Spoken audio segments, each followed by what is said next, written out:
Devil in a red dress. Call 911, I'm a killer. You know I hate to confess. Bang, bang, got my hand on the trigger. The devil in a red dress. Call 911, I'm a killer. You know I hate to confess. Bang, bang, got my hand, bang, got my hand. Call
What's going on, ladies and gentlemen? Oh man, it's good to be back. I missed you guys. It's good just to see y'all's names, just to see all the chat rolling and all that. Man, it feels good to be back. So I certainly appreciate all the support over the last couple weeks. So thank you, all y'all. Um, yeah, and it's good to be back. So let's jump into it. So first off, we got a few folks coming on tonight, so it's going to be a good show. And I'm actually lining up some pretty dope guests coming up over the next couple weeks. So I'm pumped about that. And yeah, let's jump into it. So first off, I just want to say if this is your first time tuning into DLD After Dark, I like to say stop lying because I know the YouTube algorithm would never show you my content if you're not a subscriber. Secondly, if this truly is your first time, then we like to actually, if it's your first time, or if you're watching this on repeat on the next day and the next day, we like to take the first 10 or 15 minutes just to welcome everybody, say what's up, give our salutes, all of our shout outs.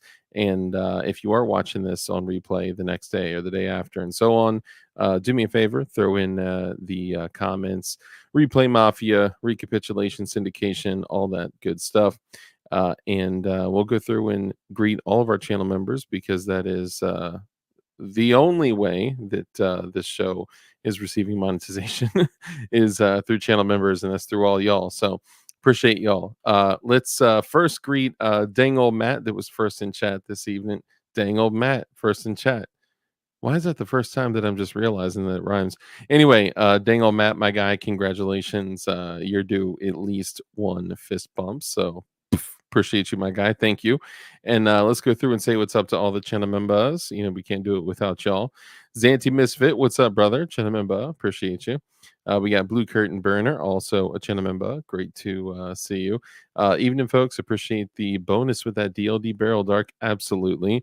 Anyone that orders anything from DLD Hardware, I do what I can. If you take like a note or something, if you put your username, or if you put just something that lets me know that you watch the show somehow, put PWEDC or something like that.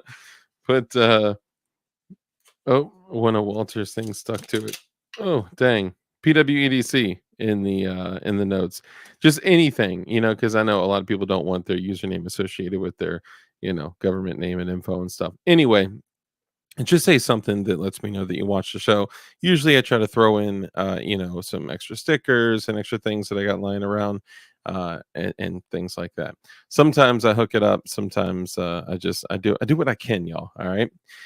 Anyway, Blue Curtain Burner, channel member, appreciate you, my guy, and thank you for supporting the channel and also supporting DLD Hardware.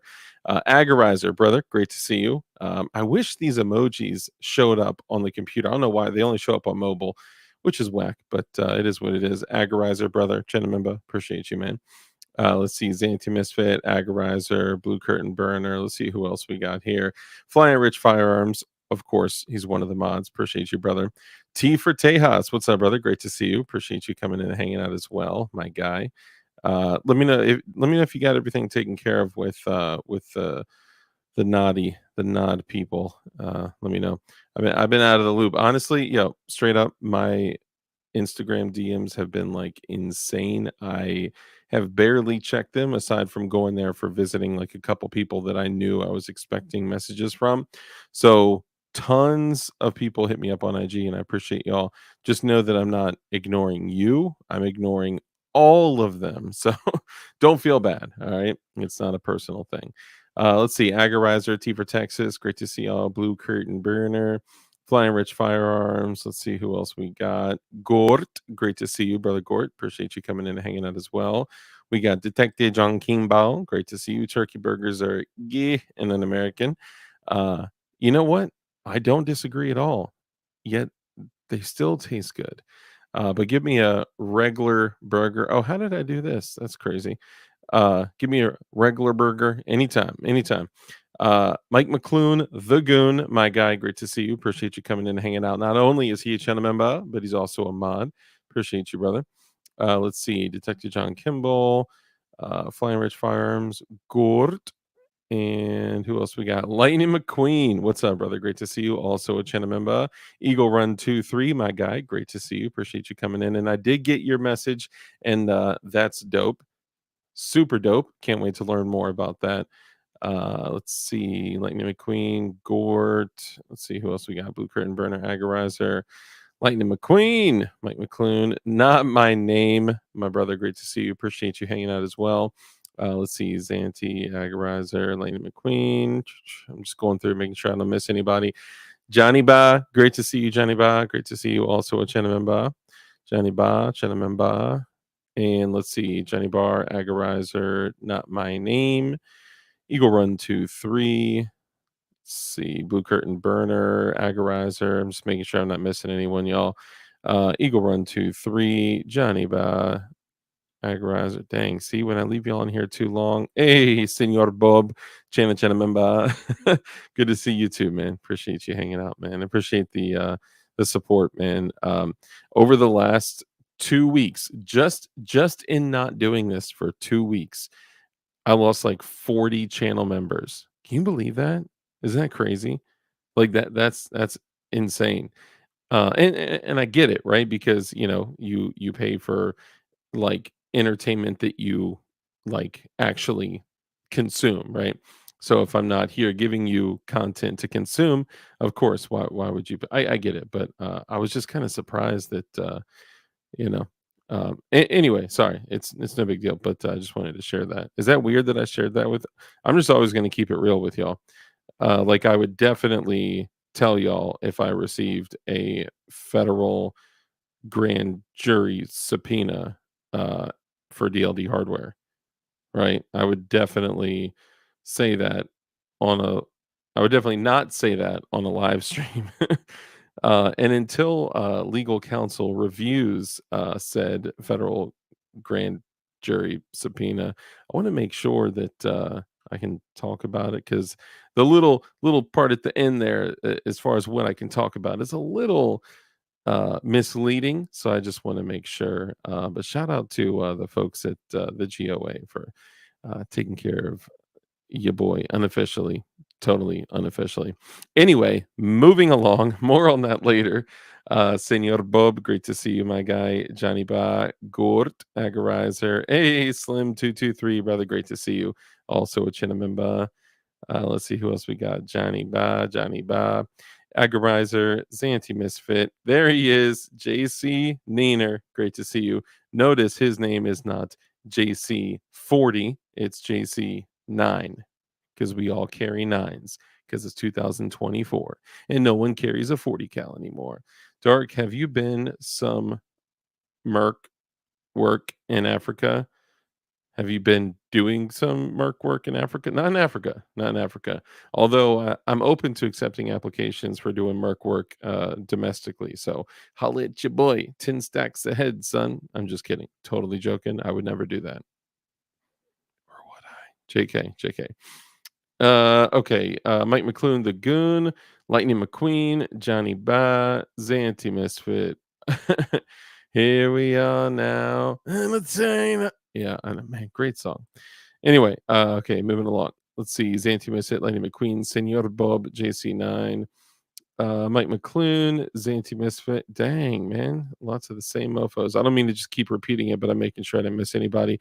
And of course, we got to get the honorable mentions. We got Tech Money in the building. What's up, brother?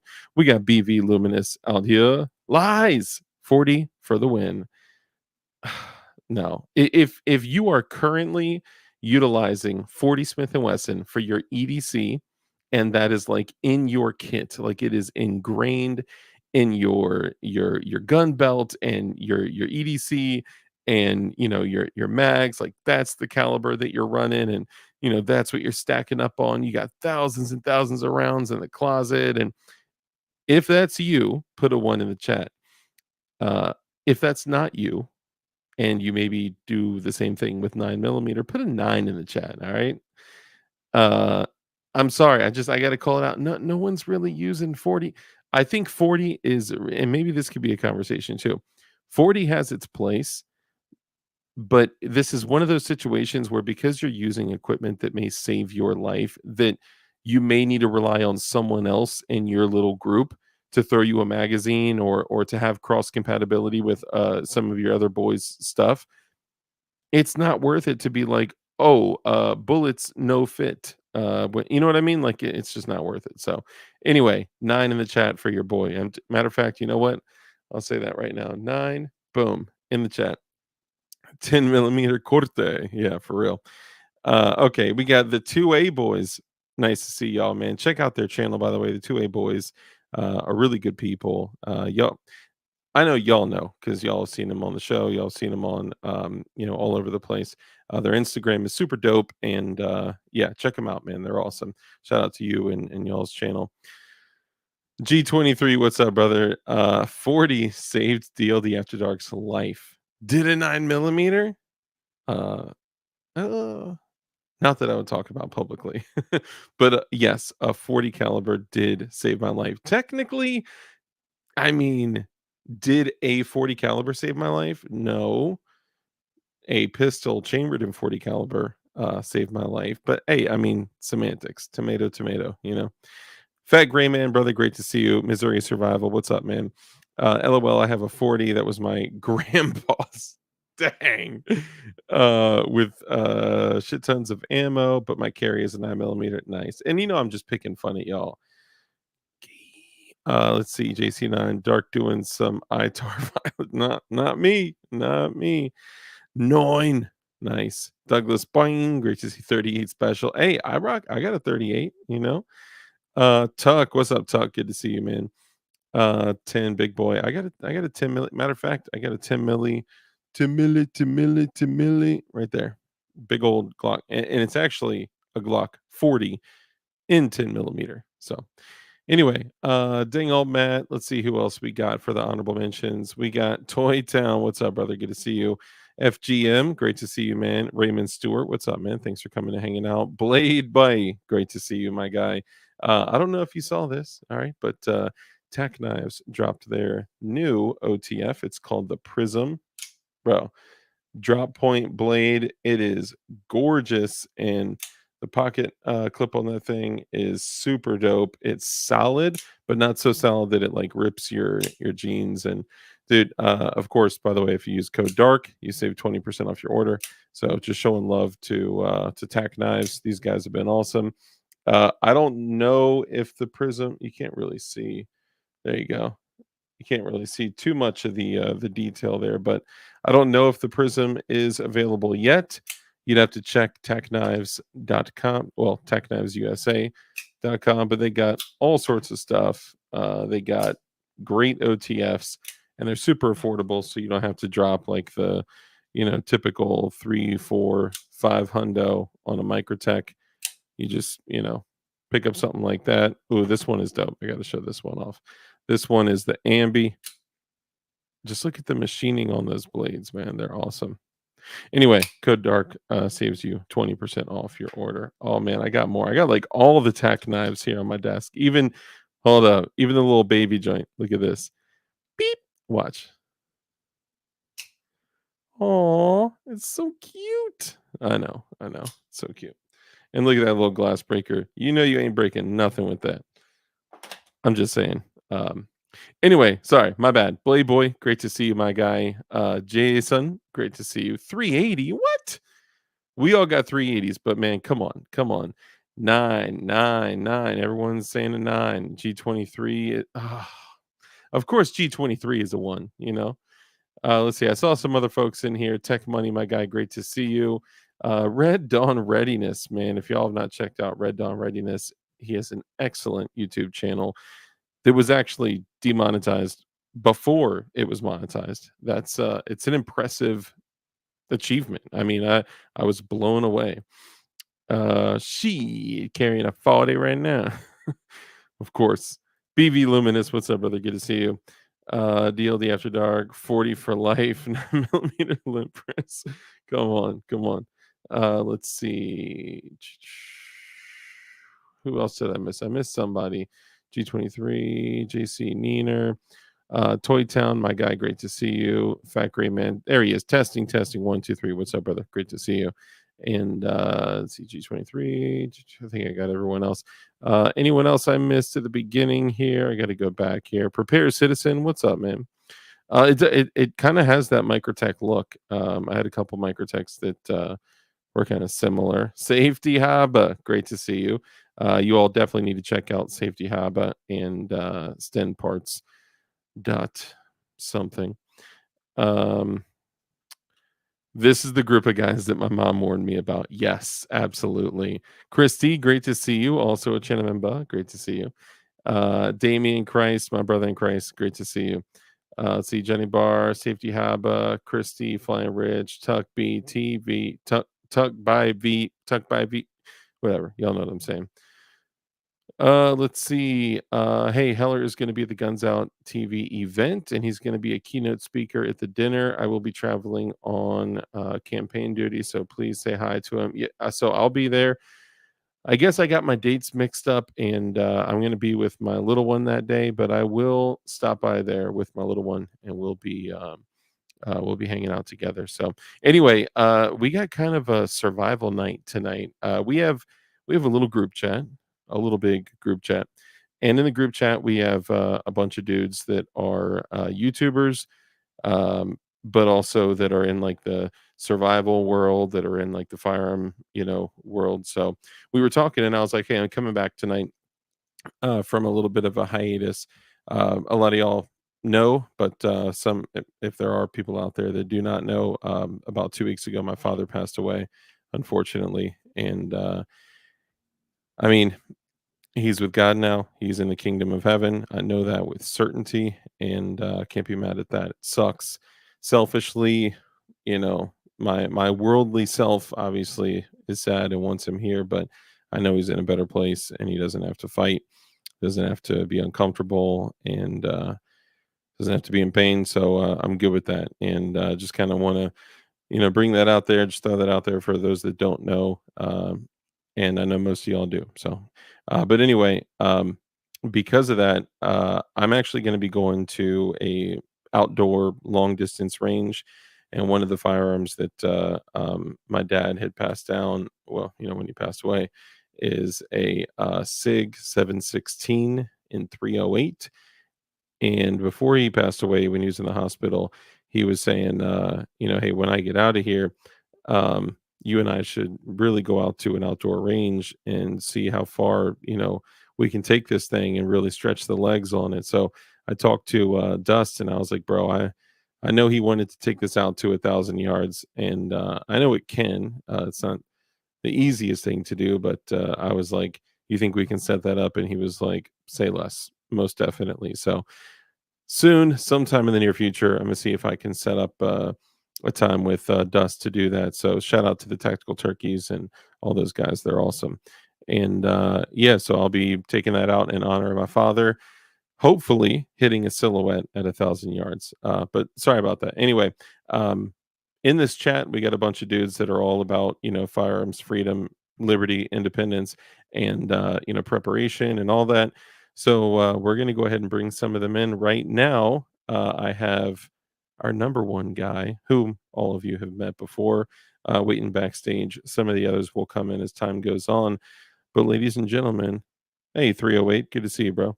I would like to introduce to you someone you've seen before, you've met before, you know him, you love him, you trust him mostly.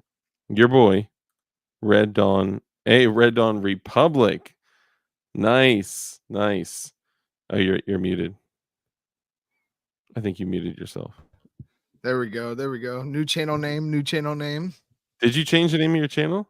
I made a second channel because I don't know what they're gonna do to my first channel. Is it And linked through your phone number? I don't know. Gmail? If it is, they're gonna know it's you. Maybe Yeah. not. We can chat offline and I'll help you. Dang, Eagle Run 23, my guy. $1 for everyone who left. Left $1. carrying 40s.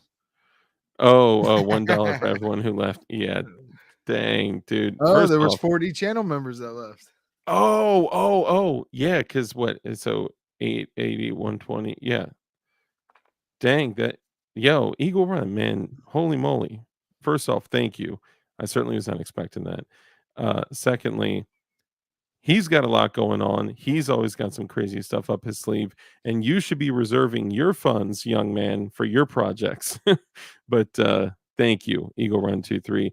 If you guys out there, if you don't know, Eagle Run also has a great YouTube channel. He is a builder through and through, and my man is a beast with Glocks and ARs, and mostly ARs is that's his thing. So show him some love. Thank you, Eagle Run. I really appreciate the support, man. That means a lot. Thank you. And everyone else just coming in, Fluffy Bunny Arsenal, all you guys, thank you so much. Unsubbed. Thank you, thank you. Oh yeah, I get what you meant. And we got another one that just popped in. Just hang out backstage for 1 second while we introduce Red Dawn, then we'll bring you on. So Red Dawn, thank you for coming in, and take a No. just quick second just to take a moment and introduce yourself, let them know who you are, what you do, and where they can find you. So yeah, most of you guys in the chat know your boy Red Dawn. It's Red Dawn Readiness is my main channel. I'll still be doing a bunch of stuff over there. I just got approved for doing lives on Red Dawn Republic, which is now my backup channel, even though the very first video got a warning and they took it down and The said that I was first video? the very first video I posted, which is just like my Oh, channel highlight reel. it's definitely linked then. If they already know you like that, yeah, Dude. yeah. So I'm gonna be taking it careful over there. I haven't really had any issues with my lives except for one live. But go follow the new channel because I'm gonna do like parts of my lives on Red Dawn Readiness and then close them off and do the rest over there. So if you want complete lives, go to Red Dawn Republic. Y'all know me. I talk about all kinds of stuff that YouTube doesn't want me to, but toe the line Mhm. as carefully as I can. Drop a bunch of 2A content. and survivalist stuff, prepping related. And then you will see some documentation of me relocating to a strategic location. And I'll probably be documenting some of that as long as it's operational security minded. And yeah, Yeah. come check out the channel, y'all. Appreciate Dope. everybody here. Thanks for the Oh yeah, support so far, y'all. that's what's up. Appreciate it. Hagarizer said Wolverines. Hell yeah. Wolverines. And just one last time, because I feel bad turning off of it. Again, Eagle Run, thank you, and everyone go check out his channel, man. That's it's a huge super chat. Thank you, brother. Appreciate you, man, for real.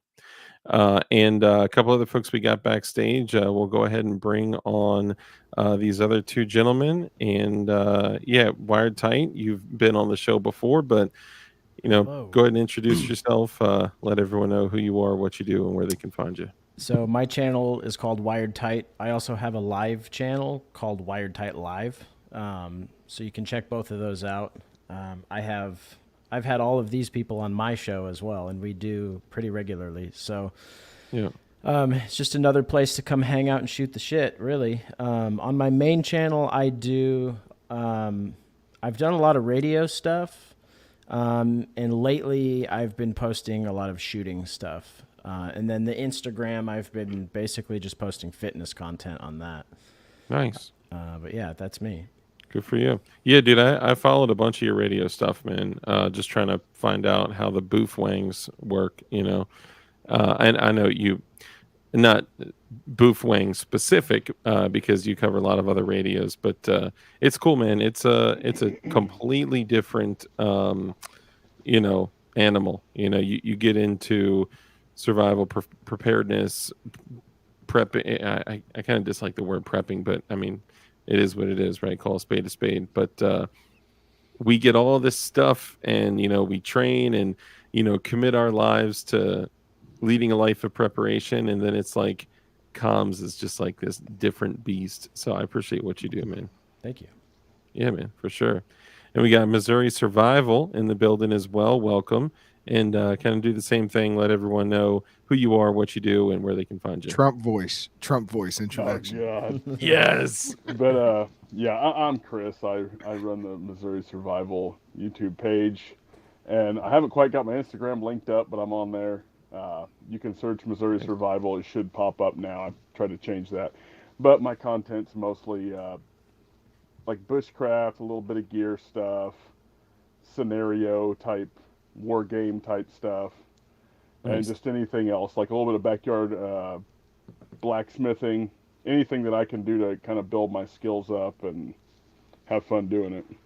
Dude, that's awesome. The most underrated thing discussed in the world of preparation is actual skills, right? Like everyone's talking about, you need to buy this, you need to get this, you need to store this, but no one's talking about becoming better at things, adding skills and abilities, like being able to make your own tools, and then being able to make your own tools to blacksmith or bladesmith. Like that's that's awesome. So that's a huge thing.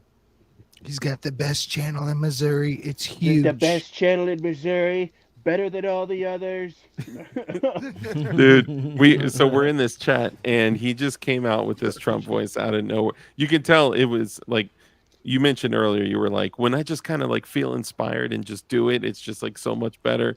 Dude, I swear it was a recording that you took from Trump. Like It it sounded was like AI. yeah, it was just on point. And I was like, and the viewers out here are like this. I was like, dude, I need you to do in the Trump voice, like DLD After Dark is the best podcast in the world, folks. I mean, the best. Like, there's no other like this dark guy. He really truly knows what. Like, I need, something Right, like an that. overlay Believe me, over folks, the intro. Believe me, Yes. that dark guy, he really knows what he's talking about. He's way better than that guy that always slams his thumb in an M1 Grand. Don't listen to that guy.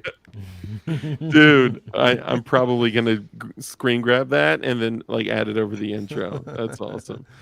100% huge. So yeah, I mean, definitely. Hey, everyone else coming in. Sorry if I missed you. Johnny Propane, another channel member. Thank you guys. Mark Man. Tucka, Mopka, great to see you. What's up, Johnny? Mike yeah. McClune. Yeah, man, all the homies in here. Yeah, Not so I my mean, name. I think some important things to discuss are one thing I thought of was things that you don't take into consideration when you get into a life of preparedness.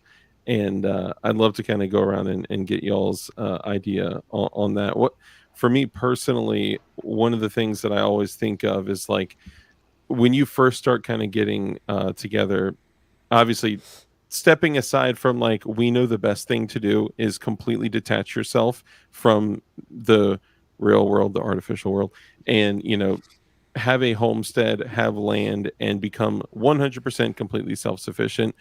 We also all know that we can't all necessarily get into that position yet. Some of us are working on it, and we're all at different stages. But for people that are just getting into a life of preparedness, I always in the beginning, you start kind of getting stuff that are just very basic and rudimentary. I always started going to like, okay, if I was in a terrible situation and had to utilize things to help my family, my daughter, and all this, I always went to things that you don't think about that are normal now, that in post shit at the fan, WROL, whatever scenario, would be like huge morale boosters, right? Like cookies, mac and cheese, like basic stuff that are huge morale boosters. And for a long time I wasn't really focused on that. I was like, I need bullets, rice and beans and bandages, and so that's one thing that kind of always comes to my mind. It's like, what's going to boost morale? What's going to have trade value? What's going to get those kind of things? What are some things that come to y'all's mind? Well, alcohol is the first one Yeah. because you can store it. It doesn't really go bad. You buy vodka. I like to keep everything in my freezer. I mean, granted, if shit hits the fan, it probably won't be in there. But you could fill up a couple flasks and they'll stay nice and cool. Um, Alcohol for Especially in sure is your Florida. first one. Alcohol, tobacco, marijuana, uh, candy. Vices. I guess. Yeah, all your Yep. vices. Vagina sells really well. I know that. Yeah, it's the top seller around the world. Yeah. Yeah. Dude, it's kind of a joke. Like after reviewing Selko's year and a half in Bosnia in a year without rule of law, he was like, dude, and I always said people are going to start like tricking themselves out for big lighters, but he was like, lighters, like there were people trading multiple handguns and magazines and ammo for a lighter, Wow. because a handgun, may protect you, two handguns may protect you, but a lighter could feed you and keep you warm for months. So that's one thing Which you he should was have saying. like as many different ways of starting fires, obviously, as possible. Of course. Besides a lighter, but lighters go pretty quick. When you're fuddling with them, or if you're in the wind, or if you're using it for more than starting fires.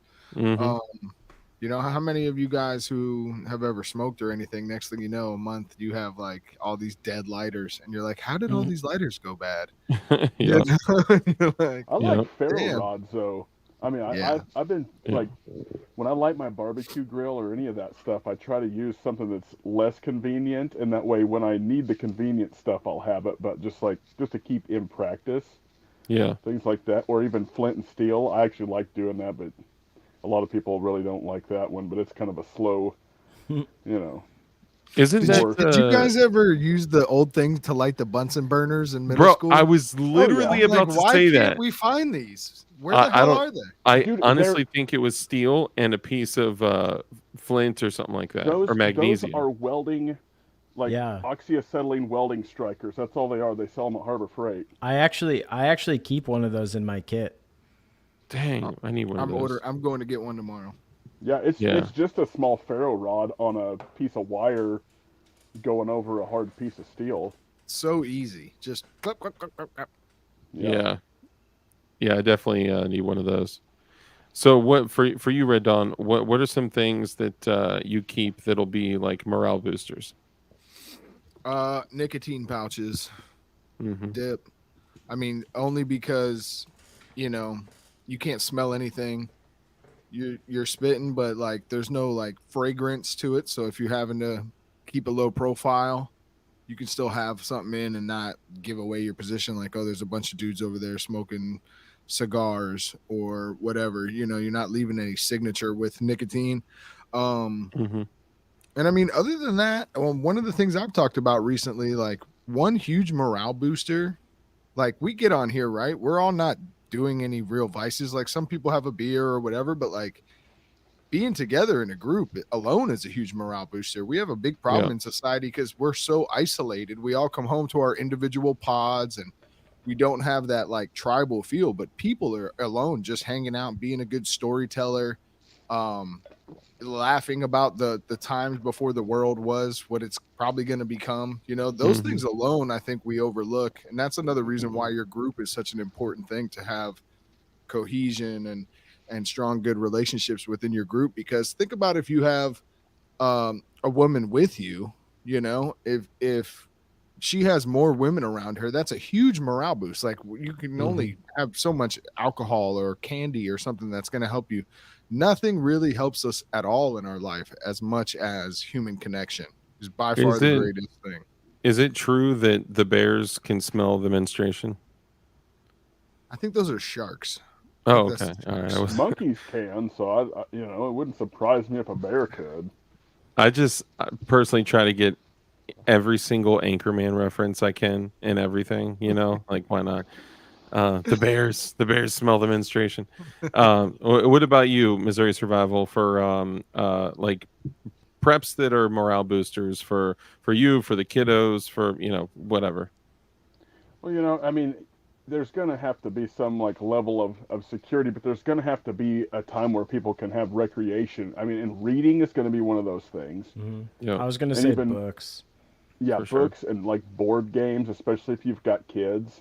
Chess. You know, Yeah. even like basic education material if you got kids, because if you get a decent group together to where there is some semblance of normal life, Hmm. you're going to want to like educate your kid and give them that escape from all the shitstorm going on around you.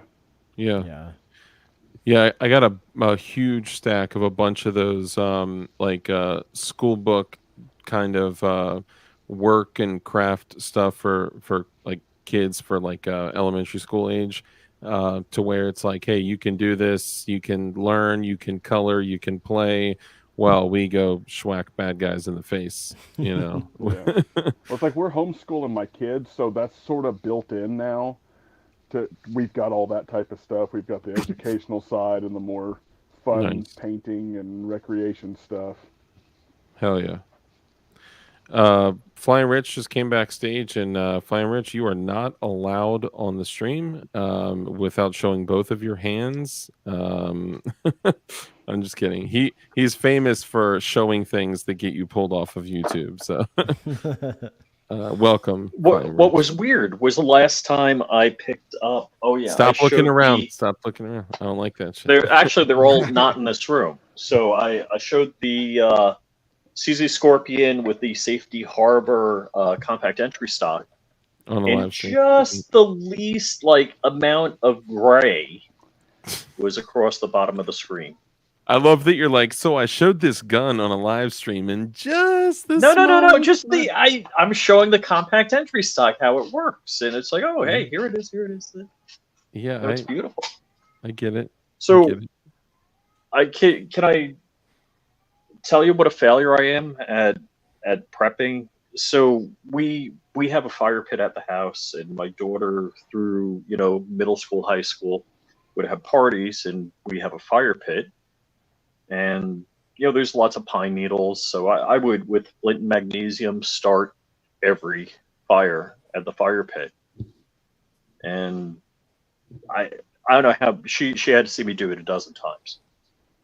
And I just figured, this is like, Dark, correct me if I'm wrong if I say the saying wrong. Share the gospel, and when needed, use words. Yeah. Did I get that right?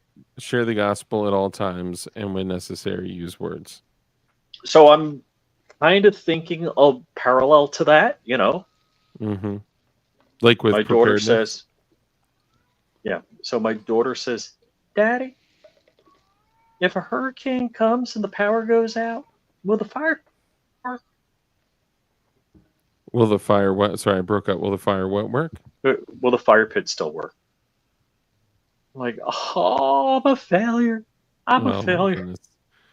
So if Well, wait a second. fire becomes wet, You will see me fire work? with no. Meaning if there's no electricity, will the Oh, fire pit still work? oh, The thing I've been goodness. starting with pine needles, flint, magnesium. Wow. So good thing she's an A student. Yeah. So Excellent. You got to make them do it, Rich. They can watch you 1,000 times. I gotta say, so one of the things I did learn, and good point that you just made, is that my flight instructor, he would never do it. Like, flying a plane is not that hard. Working the navigation and communication radios is a mofo, especially the older equipment. And he would show me, he's like, all right, on the audio panel, select this, on this radio, turn the knob here, and it's like, and then you do it. He would never do it for me. Good point. Good point. So what I want to talk about Hold on. is Slow down, Rich. We're going one at a time here. Wired tight. What are some things that you'd like to prep with that would provide some like morale boost? I would say just like solid chocolate bars. Yeah. Yeah. Candy, sugar, especially because I've got kids and they're always wanting sweets. It's like, and I haven't actually prepped chocolate bars, but now that we're talking about it, I definitely should. So here's actually an interesting thing. So with DLD hardware, I would put a DLD hardware sticker on those little pieces of chocolate, and I started putting them in every single order, right? And then I sent Babyface P something, and in the package I threw in a one of the little Hershey bars with the DLD sticker on it. And I guess I never talked to the people after they got the package, so I never knew what was happening. Dude, by the time it gets Shit to the melted. destination, that shit, it looked like a squished, melted, disgusting thing with my brand on it, right? So maybe because of the possibility, yeah, there you go. That came back and bit me today. Maybe with that in mind, like hard candies or even gummies. I mean, gummies melt too, but things that like we know the kids. I mean, will like. one of the biggest things too is learn how to make all this stuff yourself. Yeah, buy cocoa powder and learn how to make chocolate bars, or learn how to make like really good pancakes. Pancakes are one easy ass thing to store up pancake mix, and it I can add water and add something good into it, some cinnamon and dude, I got a sugar. bunch of those tin cans with pancake mix. I got a bunch of the tin cans with just granulated sugar, just salt, and also eggs. Have y'all seen the tin cans with egg powder? Eggs? Bro, Yeah. what? You got some of those. They do have ground up shells in it though. I learned that It's later just more on. calcium for you. Yeah, it's not a super big deal, but dude, that's got to be. I mean, think about that, like being able to like make egg burrito if you can make tortillas, right? Being Don't able to start, make fish. Don't start with. How long? Its life was like. How long do the powdered eggs last for? What's their shelf life? 25. It says 25 years on it. Nice. Yeah. If you guys don't know, he's saying that because he's into the Mandela effect right now. We were talking about it, and apparently, we're not going down that road tonight. Oh man, Big Fish, good to see you, man. And as far as like the morale booster stuff and storing stuff up, sugar doesn't go bad. You don't even have to put an oxygen absorber in it if you put it in like Mylar. So you can just get a hard container and go buy 25-pound bags and put it back. You can make a lot of stuff with that. Yeah. Ooh, speaking of things that don't go bad, sugar, honey, peanut butter. Yeah. Peanut butter. That's one thing I can't prep is peanut butter because my daughter has an allergy. But do you know what happens when peanut butter goes bad? Separates with the oils and stuff and clumps up. No, regular peanut butter goes rancid and has no smell, no taste, you cannot, you literally cannot, as no identifying characteristics of being rancid. Wow. And when you eat it, you find out later, about 30 to 60 minutes later after you've eaten it. But it can make you like violently Can your ill. daughter eat like almond butter or cashew butter or anything like that? She can do almond butter, but she can't do so she has a few allergies. And when it comes to, so originally it wasn't just peanuts and the other nuts. It was anything that's produced in a facility that also manufactures or produced on shared equipment, or so like basically 90% of anything in plastic or paper from a store she couldn't have. But after she was like I don't know, I think two or three, I think three, they said you can open up her diet to other stuff that says produced in a facility, produced on shared equipment or whatever. I swear, man, a lot of these allergies are coming from other stuff, though. Definitely. Yeah. Yeah. So yeah, I think it's important to obviously surviving is important, right? But I think focusing on all those things, the books, the board games, those are huge.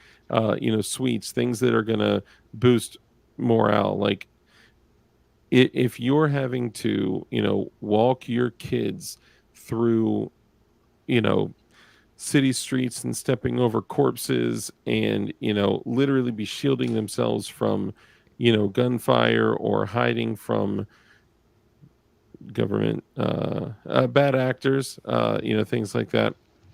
I mean, being able to just go off somewhere by yourself and give them like a little treat or something to just psychologically have a little bit of a break, I think that's huge. And I think it's something that we a lot of times just look at the core essentials when it's prepping. And if your family is just eating red beans and rice for 6 months, they're going to be like, why am I doing this? You know what I mean? Like I think it's important. General Sorrow, good to see you. Joe Morris, brother, good to see you as well. Everyone else, if I missed you. Ed Zachary, what's up, brother? Thanks for coming in and hanging out. Well, even Where having, is like, everybody? I fruit usually have like trees. 70, 80 people in here. I don't know where everyone's at. Sorry, go ahead. I was just going to say, just kind of popped in my head, even just kind of making sure you have some fruit trees at wherever you think you're going to be holed up. I mean, that's another thing that would be a break from the general crap that you're going to put back that's got a really long storage life. For sure. Yeah. Dude, little bags of Skittles, little bags of M&Ms, the little tiny boxes of Milk Duds and Dots. Man, I just throw those things away as I, get them or come across them. Also, and fish, I know you know this, Fish. Red Dawn, you grew up in a pretty urban area. You'll probably know. What does every black family have in their kitchen? A particular type of drawer that every white family does not have. Kool-Aid? Well, yes, they have that. They have a Hot sauce sauce? packet. Yeah, they have a sauce packet drawer where when I when have they that. yeah, I have that too, right? That's but I mean, most white folks don't keep their packets of stuff from fast food. Bro, I got But bags like the 1 gallon bags. yes, I got like 3-4. Dude, I got that in my car. Legit. dude, I believe you, Rich. I believe you. See, I have it probably- in the center console of my car. Chick-fil-A sauce, and sweet and sour sauce, and all the other ones, the duck Dude, sauce, all those the ones. Chick-fil-A ketchups are money. Yeah. They're money. I mean, those things. You are know like what else that I do is big, like, thick. the little tiny salt and pepper packets that they have at some places. That's in my Yeah. car. Same bag. Oh, I take Very good handfuls of point. that shit when I find it. The, I'm like, the Jack in preps, the Box. preps. The Jack in the Box hot sauce packets, those things are delicious for a breakfast. Hell yeah. Like put it on like a The breakfast one that bowl. you don't want is like Taco Bell hot sauce. Don't eat that shit during shift, y'all. We ain't got time for you to be hiding behind the bushes. Yeah, that right. long. I got a fireproof gut. I can eat Taco Bell anytime I want. I'm not Dude. gonna lie. I have a few Taco Bell hot sauce packs somewhere in my kitchen. Think about that though. Like think of like being huddled around a fire, eating a rabbit, and just like eating like dry. Well, really rabbits aren't too dry. You have to really overcook it. But either way, like just being able to sprinkle salt, pepper, garlic, but also having like sauce packets, and I'm just saying that could be a game changer when it comes to eating. Definitely. Yeah, imagine not having salt and having to go get hickory salt from like a young hickory tree root. That would suck. Yeah. Even What, if Rich? it's Are one you salt. showing something off, Rich? What is that? I don't know. I mean, you said I can't touch things, so I don't know if I I can don't touch trust it. It looks cylindrical and dangerous. It's not cylindrical. It's kind of oval shaped on the end. I mean, if you're axing about it. What is it? Oh, It's an an axe. axe. Okay, yeah, you can show I an mean, axe. you need a survival axe, right? Nice. Nice. Whatever. Is that That the would- black swan? Yeah. This. Hold on. Let me get the other one. Nice.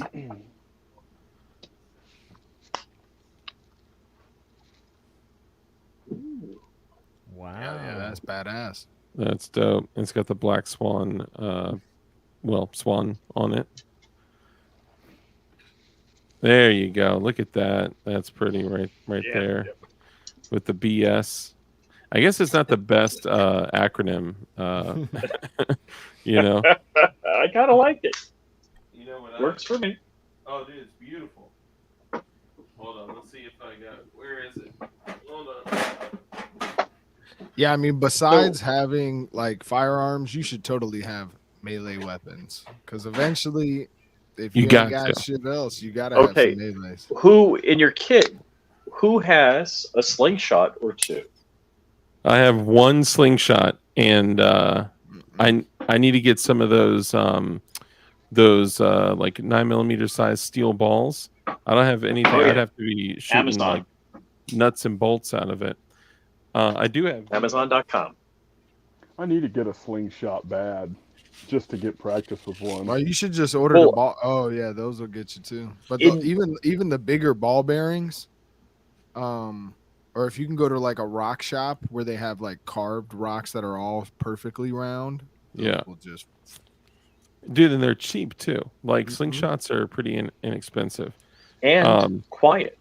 So when you're hunting Yes. rabbit, nobody Yeah. hears. Yep.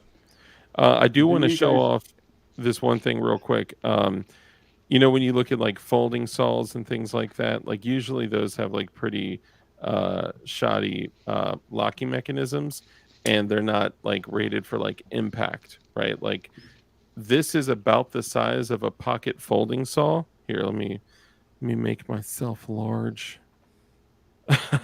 Sorry. So this is a Cold Steel Raja 2. This is a folding kukri, and when it's closed, it's just the size of a large pocket knife.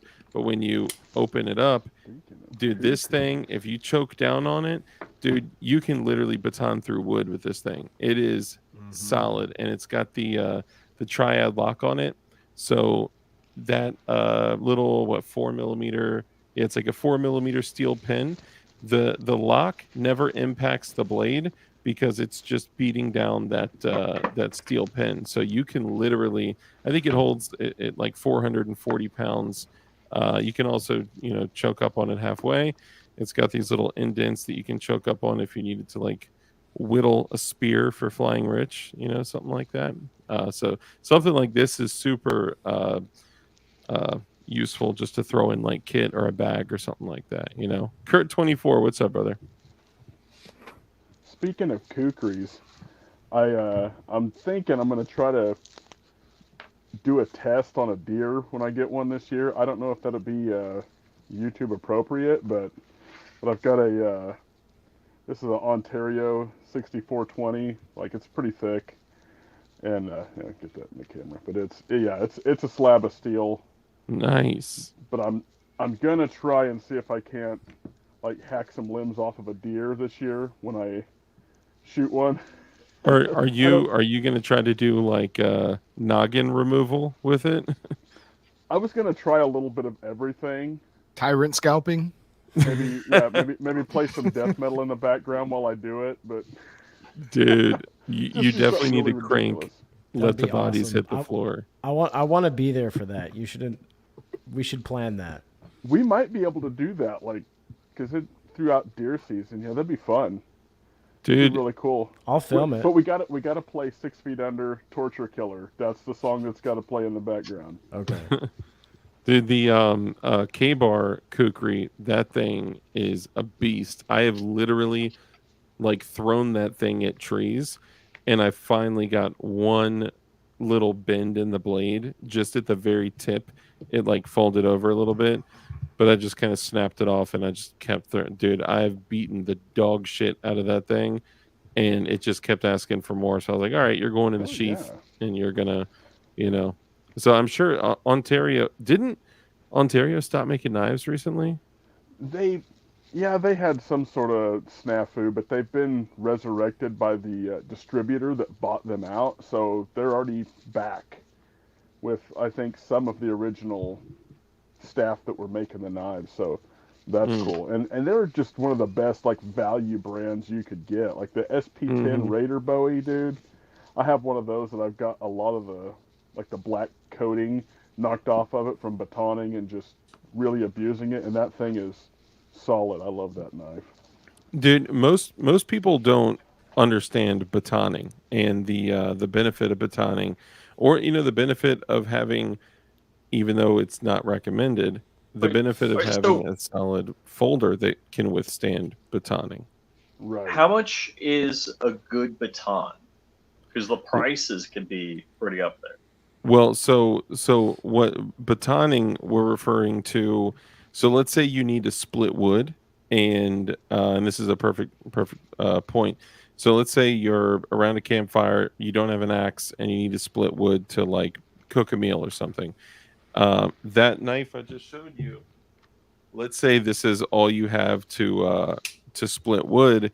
You put this like an eighth of the way through a log. You take another piece of wood, and you literally bunk bunk bunk bunk bunk bunk bunk bunk bunk, and you baton it with the other piece of wood through the wood. So you're actually chopping it like an axe, but you're just batoning it through wood. Not like a baton like. I've done that with a folding knife before. Yeah, some folding knives can. I wouldn't do it with with most. What's the term? Liner lock. Liner locks. Yeah, thank you. Liner lock. Yeah, I know some friends that have dedicated their fingers to the finger gods by messing with liner locks. Yeah, I mean, I've done a lot of batoning, and I think it's safer rather than having an axe out there. Imagine the risk you're taking swinging a blade when you could just take it, set it on a piece of wood, and tap it through. In a situation where you're trying to survive, the last thing you need is a catastrophic blade accident. Dude, you ain't lying. And that, I could imagine it would happen pretty easily. And oh yeah, it's something that would be safe for younger baton.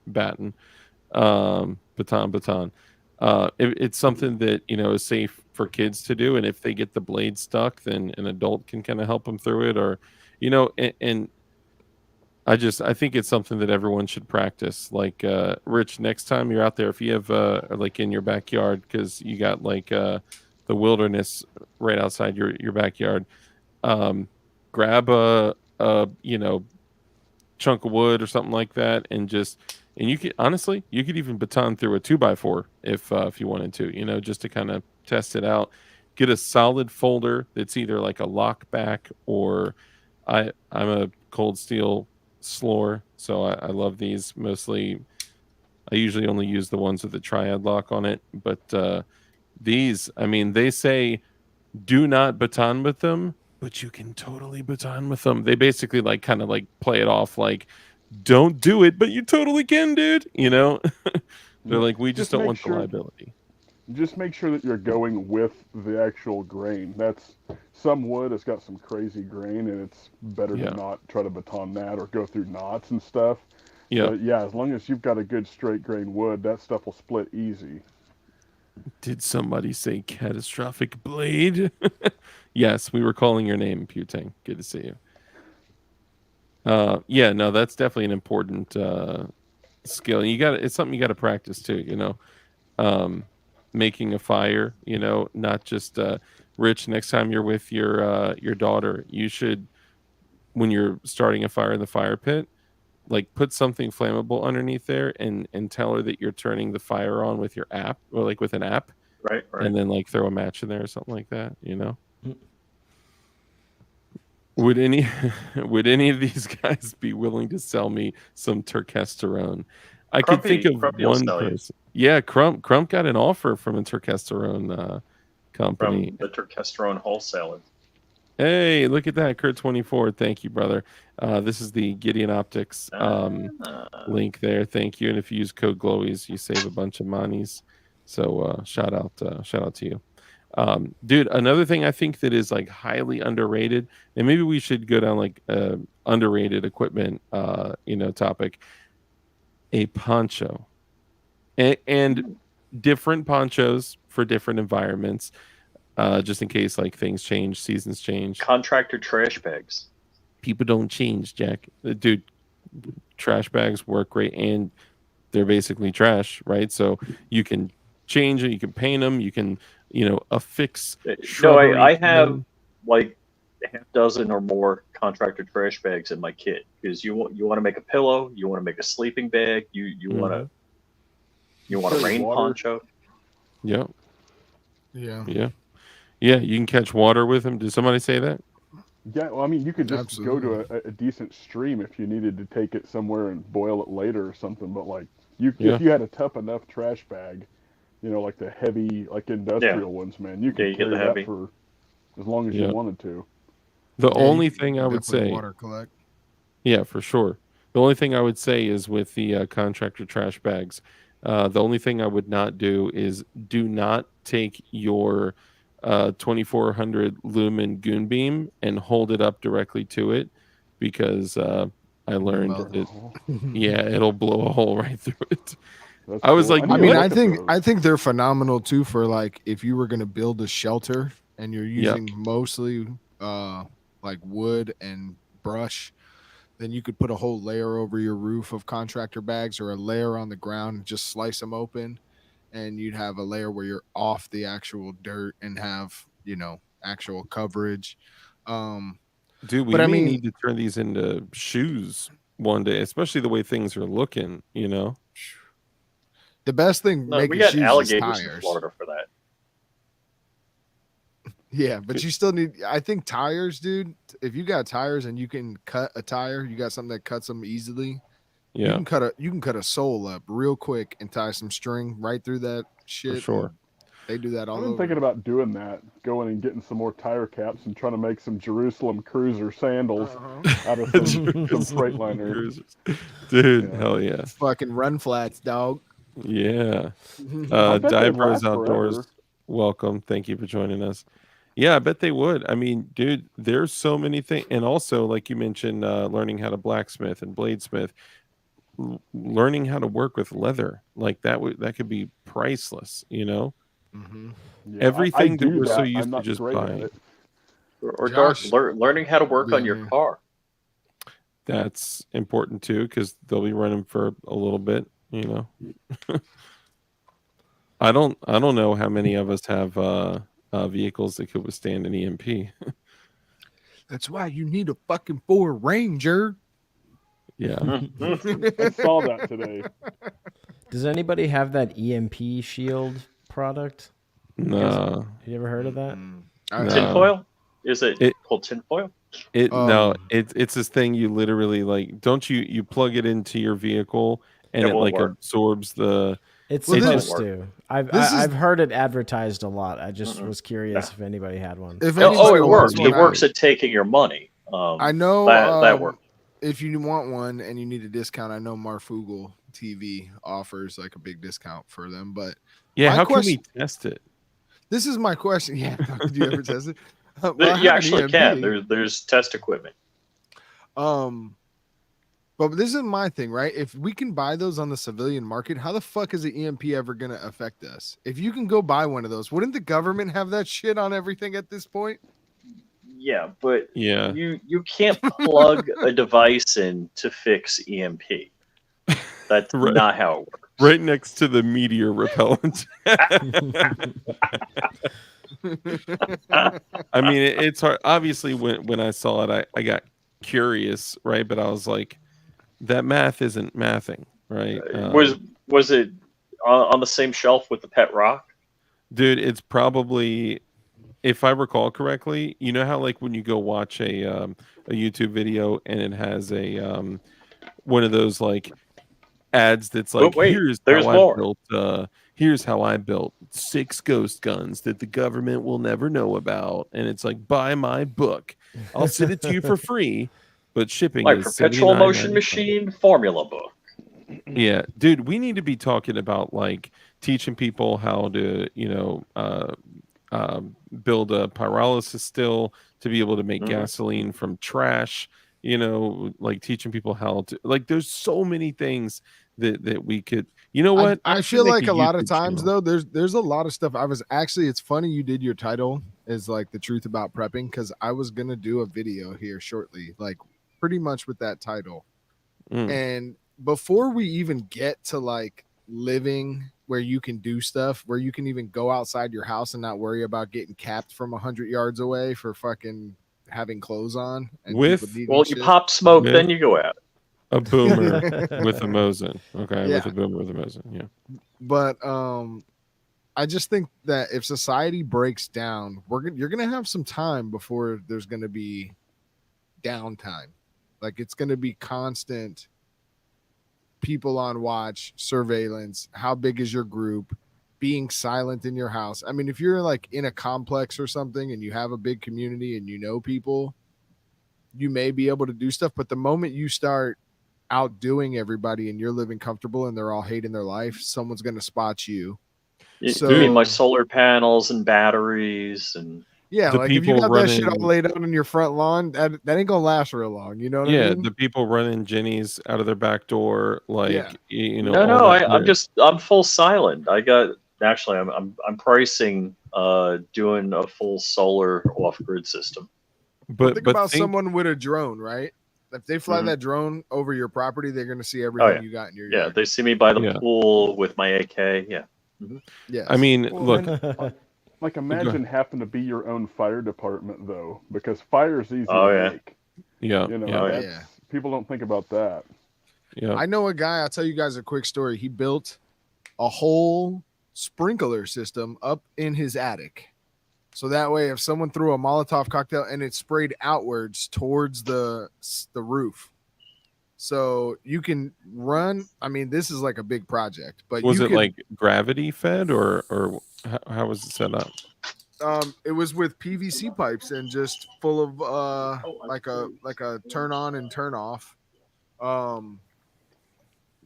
Like So, an I mean, IBC toad at the top of the house and just turn off. It just kind of flows out. Or no, something I like mean it's that? probably run through his, like if the grid is up and you have water going and then you turn it on and it's like a hose, like a sprinkler system. Gotcha. I mean, if there is no grid, that's a different story. But I think even if you didn't have a grid, there may still be.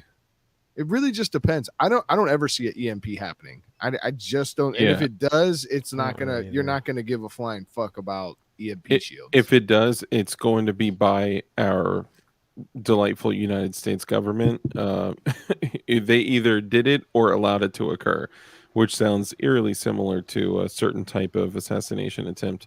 But I think the things that people do to prepare, mostly like you're saying, there is going to be I mean, I'm depending on what happens, there is probably going to be a decent amount of time where we're all still living civilly, but we're slowly eating through the stuff in our pantry. Our neighbors aren't going to have a lot. People are probably going to come together in the beginning, and then once people are threatened with the reality of literally starving to death and dying of thirst, that's when things are going to get real. And if that is the case, then we never know what really is going to happen. I think it depends on the events that cause that. Those people that are like, I'm good, I'm set, I'm gonna run a generator out of my back door, I'm gonna, I got all these fruit bearing plants and nut bearing trees and like all this stuff. unfortunately, those people will likely become a target if, like, in Selko's, year and some change without rule of law, like he was like, I had to wear bigger clothes to look like I was getting skinny because people would notice if I was fed. He said his neighbors would literally look to see if he went outside to take a shit in his yard because then they would know he was eating. Like, Wow. that's some pretty dramatic shit right there. No pun intended. You got to find a clan ASAP. Clans and groups for sure. That's your greatest security, your greatest protection for your preps. You If know what you're he like, also said? I just really quickly, based on what you just said, yep, the crazy thing that totally struck me is like, whoa. He said groups all, like, almost all ended up killing each other, and the only way to survive this is family. yeah. Well, your group has to be like family, Yeah. and it can't be too large. Like I always say, like I would never have more than like 10 guys. Like maybe The if you had, Goldilocks group.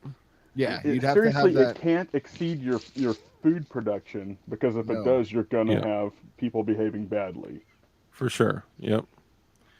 That's another thing that people don't think about. We talked about it when we were talking about building a fire team. It's like 6 guys is just 6 guys, right? Well, 6 guys and bless you. Bless you, bless you. Thank you, sir. 6 guys and then 6 wives and then 12 children Yeah. and then, 12 parents, 12 grandparents, and then brothers if and they're- sisters and pets, Never mind. Yeah, I was not gonna if say, we're it getting depends into on what long culture they are. They'll have more children or less children. Yeah, that's true. That's true. Or if if we're talking about getting into the long pork buffet. But that's a joke. I So- am anti cannibalism. I just want to go on record with that. General Sparrow says, "Nah, that's a cult." And I was gonna say, based upon what Dark says, if you had that group, I would suggest you all had the same religion and prayed together, because that might Yeah. prevent you all from one rogue dude trying to kill everybody and it, like at some point snapping. Yeah. Like you're gonna have to feed the spirit as well. Like, Yeah, for sure. Yeah. And you got to have a set of questions, like how many walkers have you killed? How many how many people have you killed and what? No, I'm kidding. I'm sorry. Bad when we get Walking home, Dead reference. tattoos for every mark.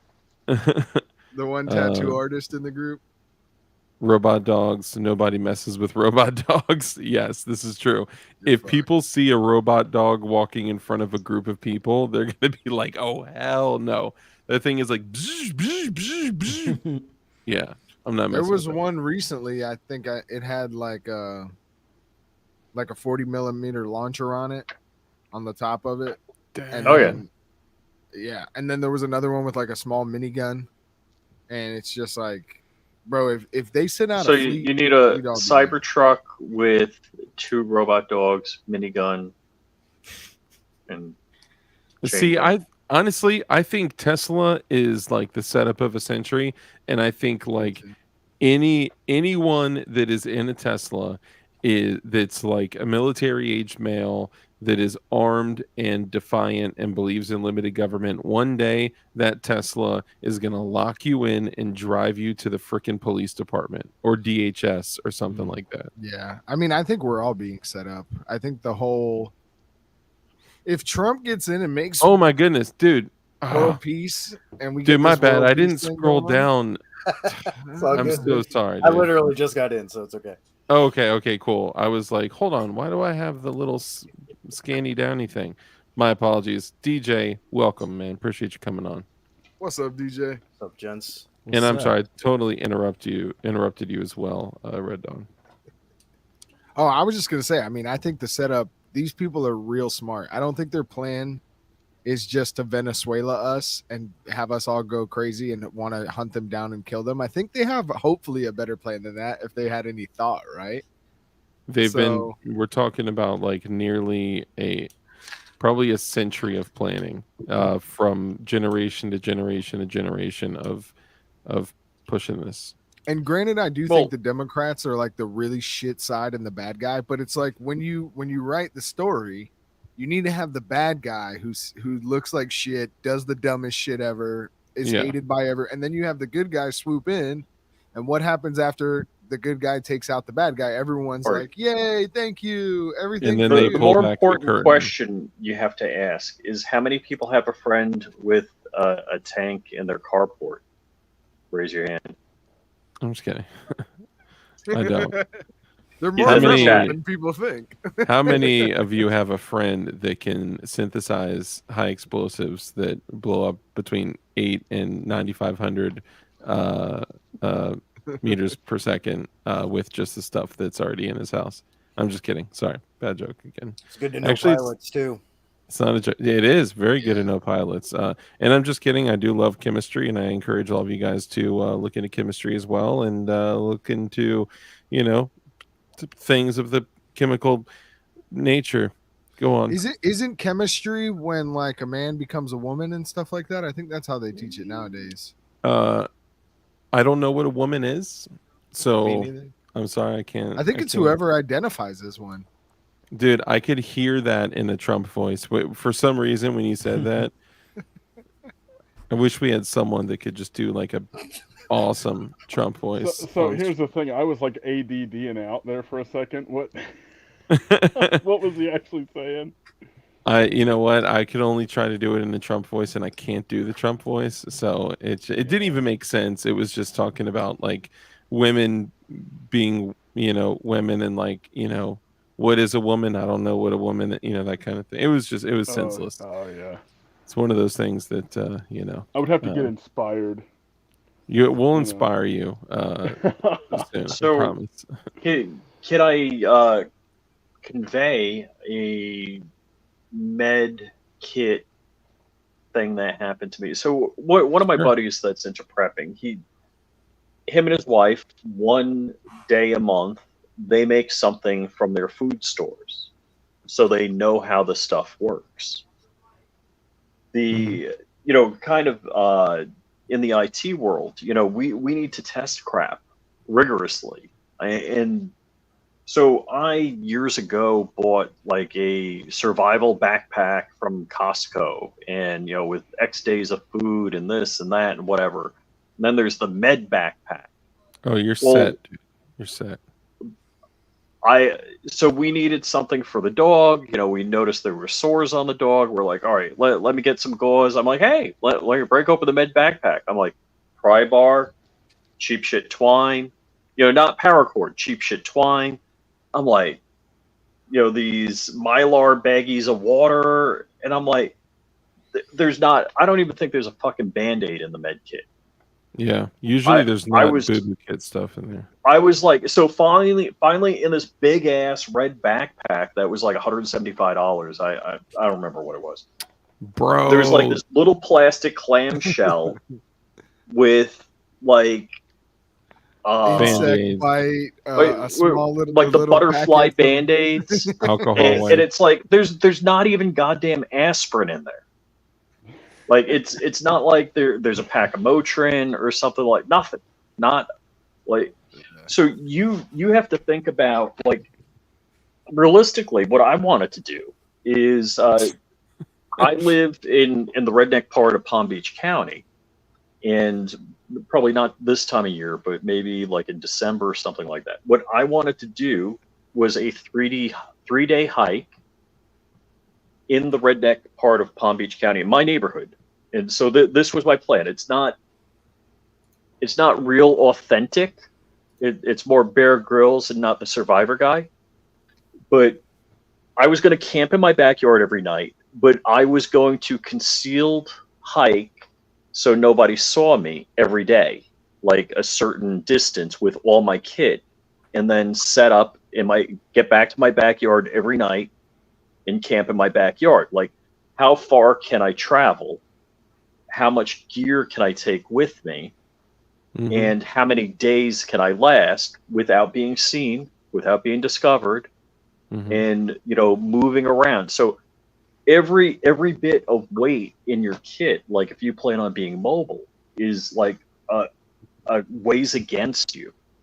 Yeah. You know, that's like I was picking up some of my ARs, and it's like I got the ATN night scope. I'm like, oh man, this thing is a heavy mofo. Yeah, dude, You know, my 14.5-inch Geisley Super Duty with the LPVO on there, I'm looking at that Mhm. thing like, man, my 10.3 is looking mighty fine right about now. Oh yeah, yeah. Yeah. Dude, So you're right though. what We the got to use message the that I, shit. you know, yeah, definitely. A couple of things I know. I used to work professionally as a Porsche repairman, Porsche mechanic, and I knew where every socket was, whether it was, you know, my half-inch drive 6.17 millimeter or whatever it was. I knew exactly where it was. I didn't even have to look. Now, you know, I don't know where it is. You know, it's been here. I was using it yesterday with that. I have no freaking clue. So, one, if you don't know where it is, you don't own it. And if you haven't used it, like in the last 30, 60, 90 days, you don't know how to use it. So, legit, I broke open this, you know, what I thought was the Med Save My Ass backpack that I bought years ago, you know, before I knew what a tourniquet was, or not that I didn't know what a tourniquet was, but, you know, I got a blowout kit in my car and all that, you know, a good, you know, military type kit. Whereas this thing I bought, I'm like, there's not even triple antibiotic ointment in here. You know, I got gloves, I got ponchos, I got a pry bar. I'm like, what the fuck? You know, this This like, is why know your prepping shit. becomes a lifestyle, because Yeah. like what Yeah. you said about if you don't touch something ever in your life, Mhm. like if you're gonna be good at survival, you're gonna have to be like a survivalist, and that doesn't mean like a bushcrafter. It just means like you Accustomed to consciously the have a Yeah, like, mindset of like, do how would I take care of am I myself if am I this gonna happens or sweat that and happens? chafe? Like, am I gonna break the fuck out, sweat and chafe? And is it gonna be painful to walk the next day? bro, Fucking cornstarch, y'all. Keep telling for you about big that dudes, cornstarch. I'll tell you Cornstarch this right and now. antifungal stuff. Telling ya. Yes, dude, and it's like, look, even like some of the, you know, like Navy SEALs, like, you know, team guys, like a bunch of high speed dudes, even dudes in like the best shape. There was a Buds class, like a bunch of dudes that had just graduated Buds, and they were like, it doesn't matter if you're a big dude and your thighs are rubbing together, or if you're like in peak condition, the right mixture of sweat, ass, Mhm. salt, and acid, and all that stuff all together, like it is going to make you get funky, fungal, and chafe. Oh yeah. And so one of the things that I did, like if I was literally going to throw on my kit, one of the things that I throw on first is those Nike Under Armour like Tights. yeah, they're yeah, Mhm. it sounds really gay when you say it like that, but yeah, they're like the, you know, the Oh, What what what DJ is the might know proper this. term for that? DJ, They're is it leggings. true? Is it true that dudes in the military sometimes when they need that type of like protection on the skin that they wear like pantyhose and shit? Because I've heard that. Is the pantyhose thing? That was a thing in the past. Now with Uh-huh. the like athletic stuff, like I've got some of the Under Armour ones, Yep. skivvies and stuff. Those are a godsend, super comfy, and it's something that like ultra hikers do, like that do like the 200-mile hike marathons and stuff. You know, they'll do, and runners do it too. You know, the Vaseline on the inside of the thighs and stuff, and on your nipples and stuff, band-aids over the nipples, because that will be a rub spot, especially if you're wearing a typical BDU type blouse and stuff. A lot of the time the seams are right over it, and just with kit on and everything, you get a lot of friction. Damn, Things like that. you just made me think that having some fucking baby oil might be a good thing to have stored up, because baby oil Vaseline is better than baby oil, Yeah. honestly. Think so? Baby oil absorbs into you. Vaseline will stay on the surface. Eucerin Aquaphor is my favorite. Me too. That's what I Yeah, the use. medicated stuff. I use it for my tattoos too, but Yep. so that's Also, side note, sorry, just real quick, side note for Vaseline is that it is great for storing those little tiny 1-inch portable stoves. Yep. If you take aluminum foil, take cotton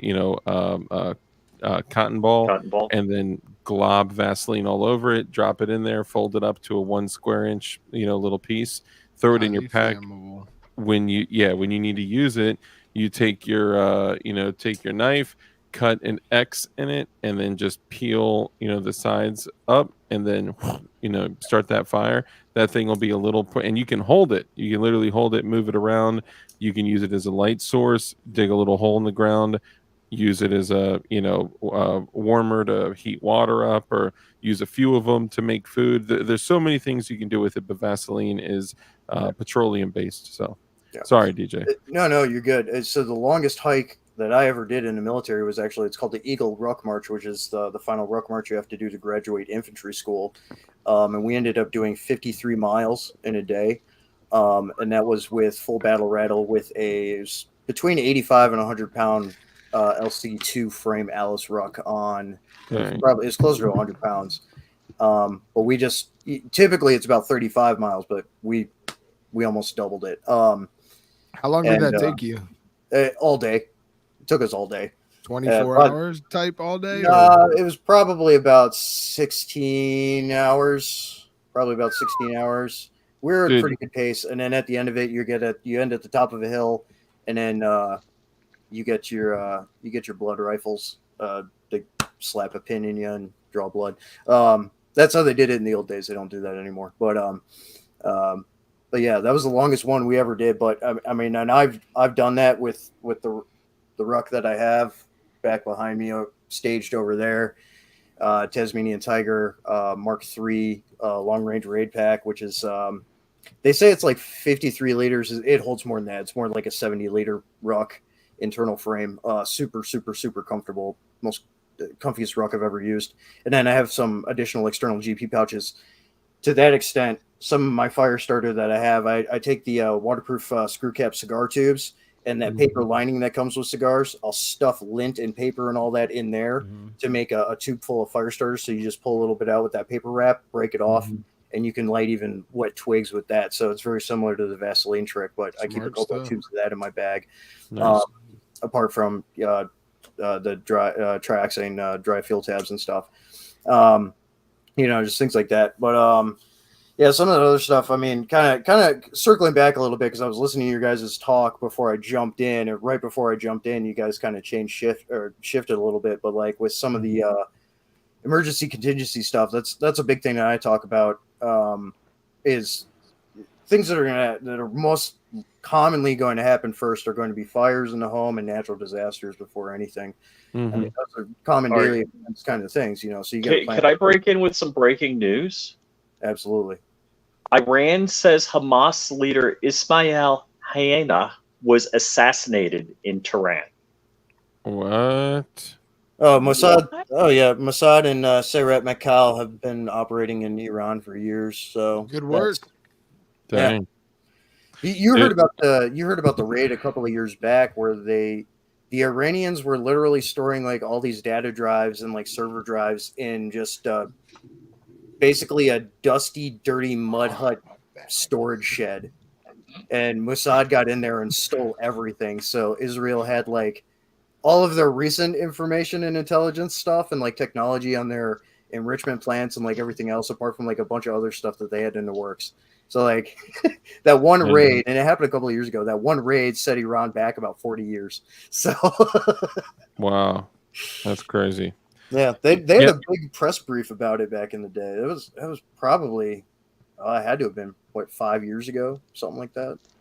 That's crazy. Yeah, there's been a lot of stuff, and recently Iran, what was it? Iran threatened. What was it? Help me out, Rich. We were just talking about it. Israel, to invade Israel. Yeah, to invade Israel. Yeah, dude. Oh, actually, no, it was Turkey. Iran said that someone from Iran said that Turkey was going to invade. I don't know, whatever. That Turkey was going to invade Israel, and the first thing I thought of was copper. Shit. We need as much copper as possible. I actually have like 16 pounds of copper just sitting here doing nothing. I don't know why.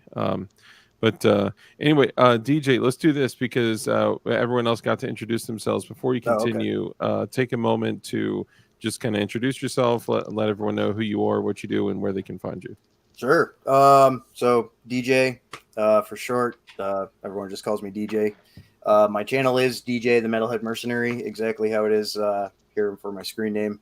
So I do a mix of things. I'm an Army infantry veteran, served from 05 to 08 during the earlier GWAT. And then I've been a PMC and security contractor and advisor, consultant, and executive protection specialist, kind of doing all those things pretty much since then. So about almost 17 years. So I've been doing all that. And then I do a mix of other things, a musician, graphic designer, and all that. So I do it. My channel is kind of a world's your oyster kind of thing. I do whatever the hell I want on there and all kinds of random stuff, painting one day and camo tests the next day, whatever.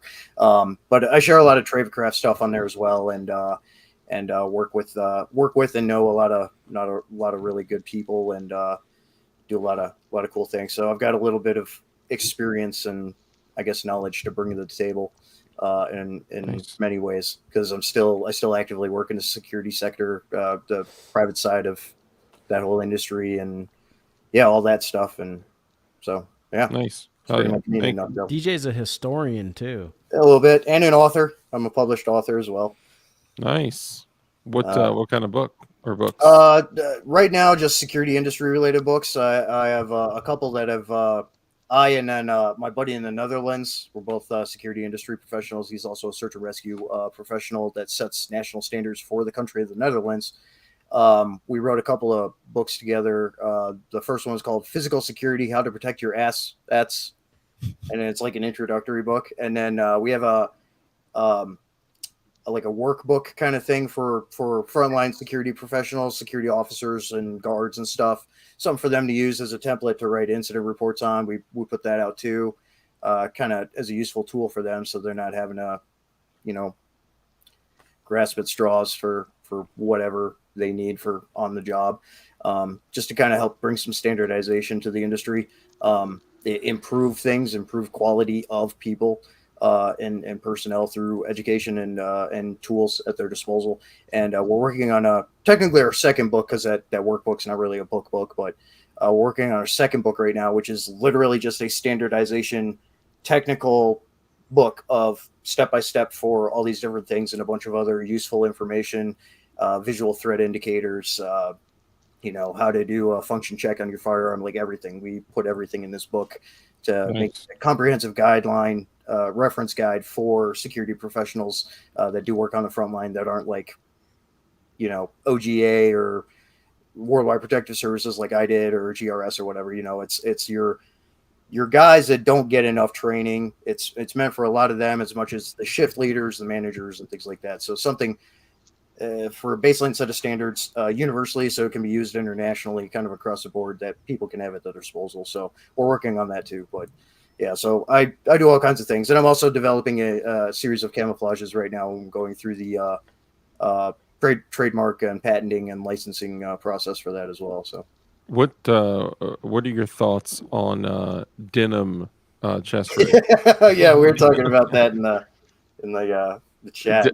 So I do want to say, I want to go on the record and say that I did purchase the denim chest rig, and if it gets here by the time the GOA goals event is here, I will be rocking the denim chest rig, and I'll do it in honor of Hoff. Hoff, we miss you, brother. RIP, love you.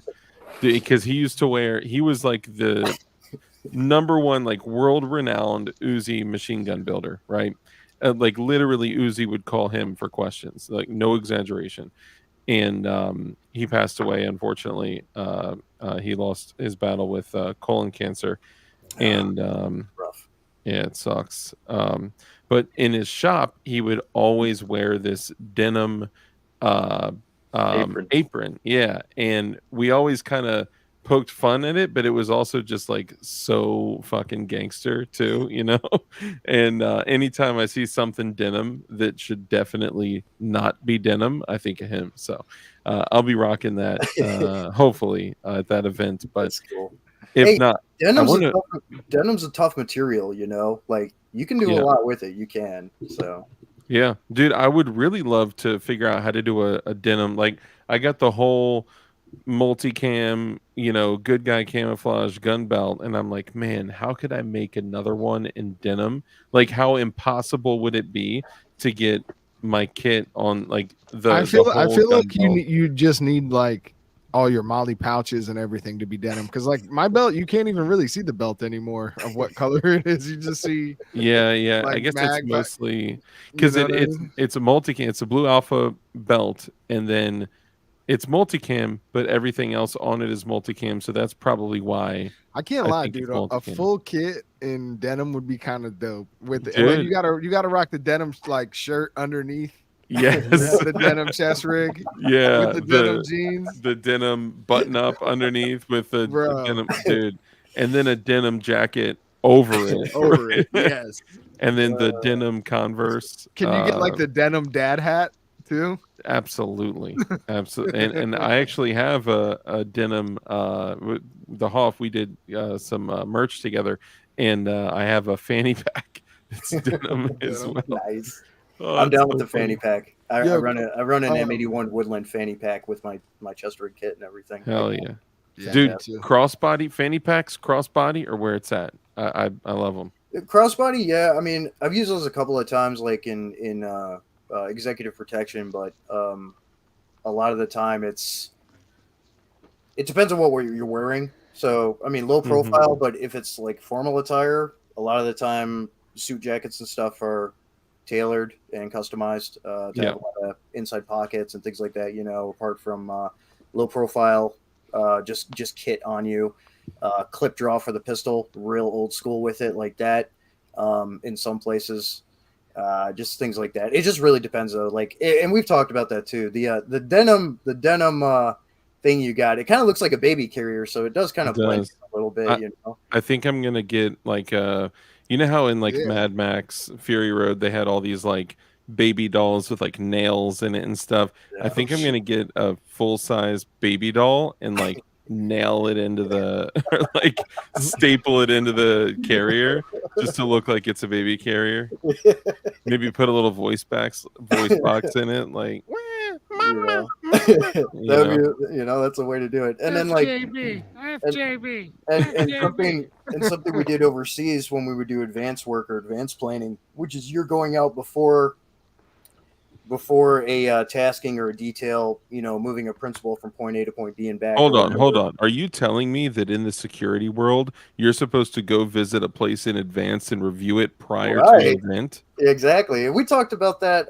That was Wired Tight and That's crazy. Red Dawn, your old channel, Red Dawn. But yeah, Who would like waste that live. time? Primary channel. The primary channel. Yeah, we talked about that. I brought that up. You know, there was it was a very ad hoc thing because it was very last minute, and which is the absolutely wrong way to do it. I mean, a lot of the time, so like overseas in a conflict zone, we do have a very small time frame window to do it, but Secret Service has weeks to get that done if they need to, and then they revisit the site over and over and over up until the day that the event happens, which they didn't do, obviously. It just seems like that would be such a time commitment, you know, like the risk versus reward. It's not worth it, you know. No. Let's let a 20-year-old, you know, get into the the secure zone with a long gun. Dude, commitment. The dude was on a roof that was like probably 140 degrees. Oh my god, if not more, you know. In shorts and short sleeves. I still think to this day the whole stupidity of everything. He just has to be a patsy. He's got to be a patsy. I don't care what evidence you see anywhere at all because it can all be faked and it can all be staged and it can all be controlled. In my heart and intuition, he's got to be a patsy. I don't prescribe to a lot of speculation. But I mean, I've worked with Secret Service guys before, and on the Worldwide Protective Services contract, we work diplomatic security service, which is a lot of the time when a dignitary is traveling abroad, they're part of the teams alongside, depending on where you're going, they're part of the teams right alongside Secret Service. And then in conflict zones, contractors work alongside diplomatic security service and whatever small Secret Service detail may be there as well, apart from soft operators as well, that are all in the mix, you know, doing their roles, doing their thing, and working together as a well-oiled machine to actually do our job right, which was not the case there. I was impressed with how quickly they were able to react and stop the threat, but at the same time, like, some of the mistakes that They were were made. all staring at him with their scopes, waiting for him to take a shot. No, at some of them Donald didn't have line of sight because of the trees, and the team that ended up taking the shot was looking a different direction. Yeah, that it was a different team. A lot of Yeah. people think, and honestly, look, like watching like Brandon Herrera dropped a video. He spent, admittedly, he said like $12,000 to $15,000 on that Remington 700 action with the internet accuracy international chassis with a what Yeah, like the a, AXR. Yeah, yeah, the 2 to 25 night X Night That's- Force and all that. dude, and that's a hell of a thing because. But that wasn't even the gun that took the dude out. He was No. shot with an SR-25. Yeah, SR-25. Yeah, and it's crazy too because when I was in the Army, so like 05 to 08, and then just after that when I got into contracting and stuff, the Secret Service at the time was using Winchester Laredos in 7mm Rem mag. So it's been a big shift with the firearms tech that's been playing catch up, and now they have this top of the line stuff. But like back then, they were using basically there's 0% M24 chance equivalent. nobody on Earth knew he was up there until he fired that round. There's just 0%. Well, no, that's the thing. They got photos of him beforehand. They were disseminating it, and then they lost track. The windows that the entire team is in is right behind him, and you just peek out the window and you see a guy with a rifle. Yeah, and again, this is why though there's still an investigation and hearings. Yeah, because continued. You should have questions. You shouldn't just like. They found 8 cases next to him. Like, dude, this needs to be fully investigated. Feel free to indulge yourself in any philosophical speculation you would like to. It is only that. Like, you have to say they're all academic exercises, basically. Yeah. But to an extent, yeah. But and at the same time, again, like, I've worked alongside some of those people in the past, and knowing some of those people, some who aren't with that agency anymore, and whatever. It's like. Even they're saying, dude, serious mistakes were made, and it was not the typical team, as we know. It was not the typical team that was there, which could also be on purpose. Yeah, well, and Trump has his own detail that normally rides with him anyway. There's a couple of companies, even during the first election when Trump became president, there was multiple private security companies providing executive protection alongside what was allocated for Secret Service for the campaigners campaigning for president at the time. One of the in Florida, it was Silver Corps, which, if anyone knows what Silver Corps is, ill-fated events with that company. But one of the premier executive protection companies in the United States, well, actually globally, but based out of the United States in Chicago, is called Gavin DeBecker and Associates. They're one of the executive protection companies that provides protection for Trump and some other dignitaries and high-profile people that contract them out, and they are well worth the money. They weren't there at the RNC that happened in Milwaukee. They were there, but they weren't there for that event. Apart from his typical Secret Service team, so it's just a number of players in the game, and the ball was dropped big time there. The other issue that I brought up in the prior live stream with you guys was the failures of local law enforcement as well, because there were supposed to be concentric layers outward to about 2 miles out, setting up road blockages and checkpoints for especially all the people entering the event. Shit. They didn't even have 200 yards covered. Yeah, exactly. They weren't screening, people. Miles. They weren't screening people. They didn't have the proper perimeter set. It's supposed to be, I believe, an 800 meter or 1,000 meter perimeter. What about the coincidence that they shorted all his stocks the day before for his website? And some company bet against his Truth Social, whatever. Yeah, but they came out and said later that it was a clerical error. So I just want to throw in real quickly. That solidifies it then. It's just clerical error. So I just want to throw this out there. 2 counties over from me, closer to where Crumpy lives, there was a carjacking. An individual shot and killed an elderly woman, and it was an illegal. The human being was illegal. He was not supposed to be here. Honestly, dude, our border has just been clerical errors for the last 3.5 years. It's all a big mistake, It's all bro. clerical They've errors. been trying to stop them, but they just You're allowed in. slipped through. Okay, okay. You're allowed Yeah, into. they Okay, had wow. the There's a Secret line. Service guarding that shit, and they I mean, just even- don't know what the fuck they're doing. Like Apparently. pre the last election, sputtering Brandon was telling them to surge the border. Yeah, literally. No, dude, that's a conspiracy theory. Well, and again, so the last federal and defense security contract I was on was actually for Homeland Security and the Department of Defense. I left that contract in 2022 because fuck this administration. I'm not going to protect them. Seeing how at that point even how under functioning and frankly inept Homeland Security was, I am not surprised at the outcome that has been happening at the border, among other things. There, on the private sector side, we would have intelligence on stuff minimum 2 weeks before Homeland Security would say anything or knew. Like, that's at base. That was the deficiency that they had. They were already weeks behind, and a lot of the time they're even further behind than that. Apart from any databases that already have individuals in the international terror watch list and whatever, people from Libya or Syria or wherever, that they can pick out at the border and detain. What do you guys think about? Hold on, real quick. Mike McClune, member chat, 28 months, brother. Thank you. Says Chan member. Appreciate you, man. Thank you. We also got Drop It Like It's Scott in here as well, guys. He has a What's up, great Scott? YouTube channel, man. Definitely check him out, man. If you guys haven't subscribed to him out there, and a tourist show is kind of quick. Yes, that's why it's okay. So I shouldn't joke about the carjacking because someone did die, but it better have been a tourist show because those things are kind of quick. Yeah, check out Drop It Like It's Scott. Crumpy, thank you for the info. I appreciate you. Yeah, TSA is part of DHS, but they're and we go through the same for the screening process that you go through with TSA at the airport. It's called NWDTP, the National Weapons Detection Training Program. I'm gonna hop off of here. I gotta go to bed. All right, you're good, bro. Thank you for coming on, everyone. Thanks for having me. Good to see y'all. You guys are jumping too. All right, make sure you guys subscribe to Wiretight and Missouri Survival. Is it Missouri Survival and Outdoors?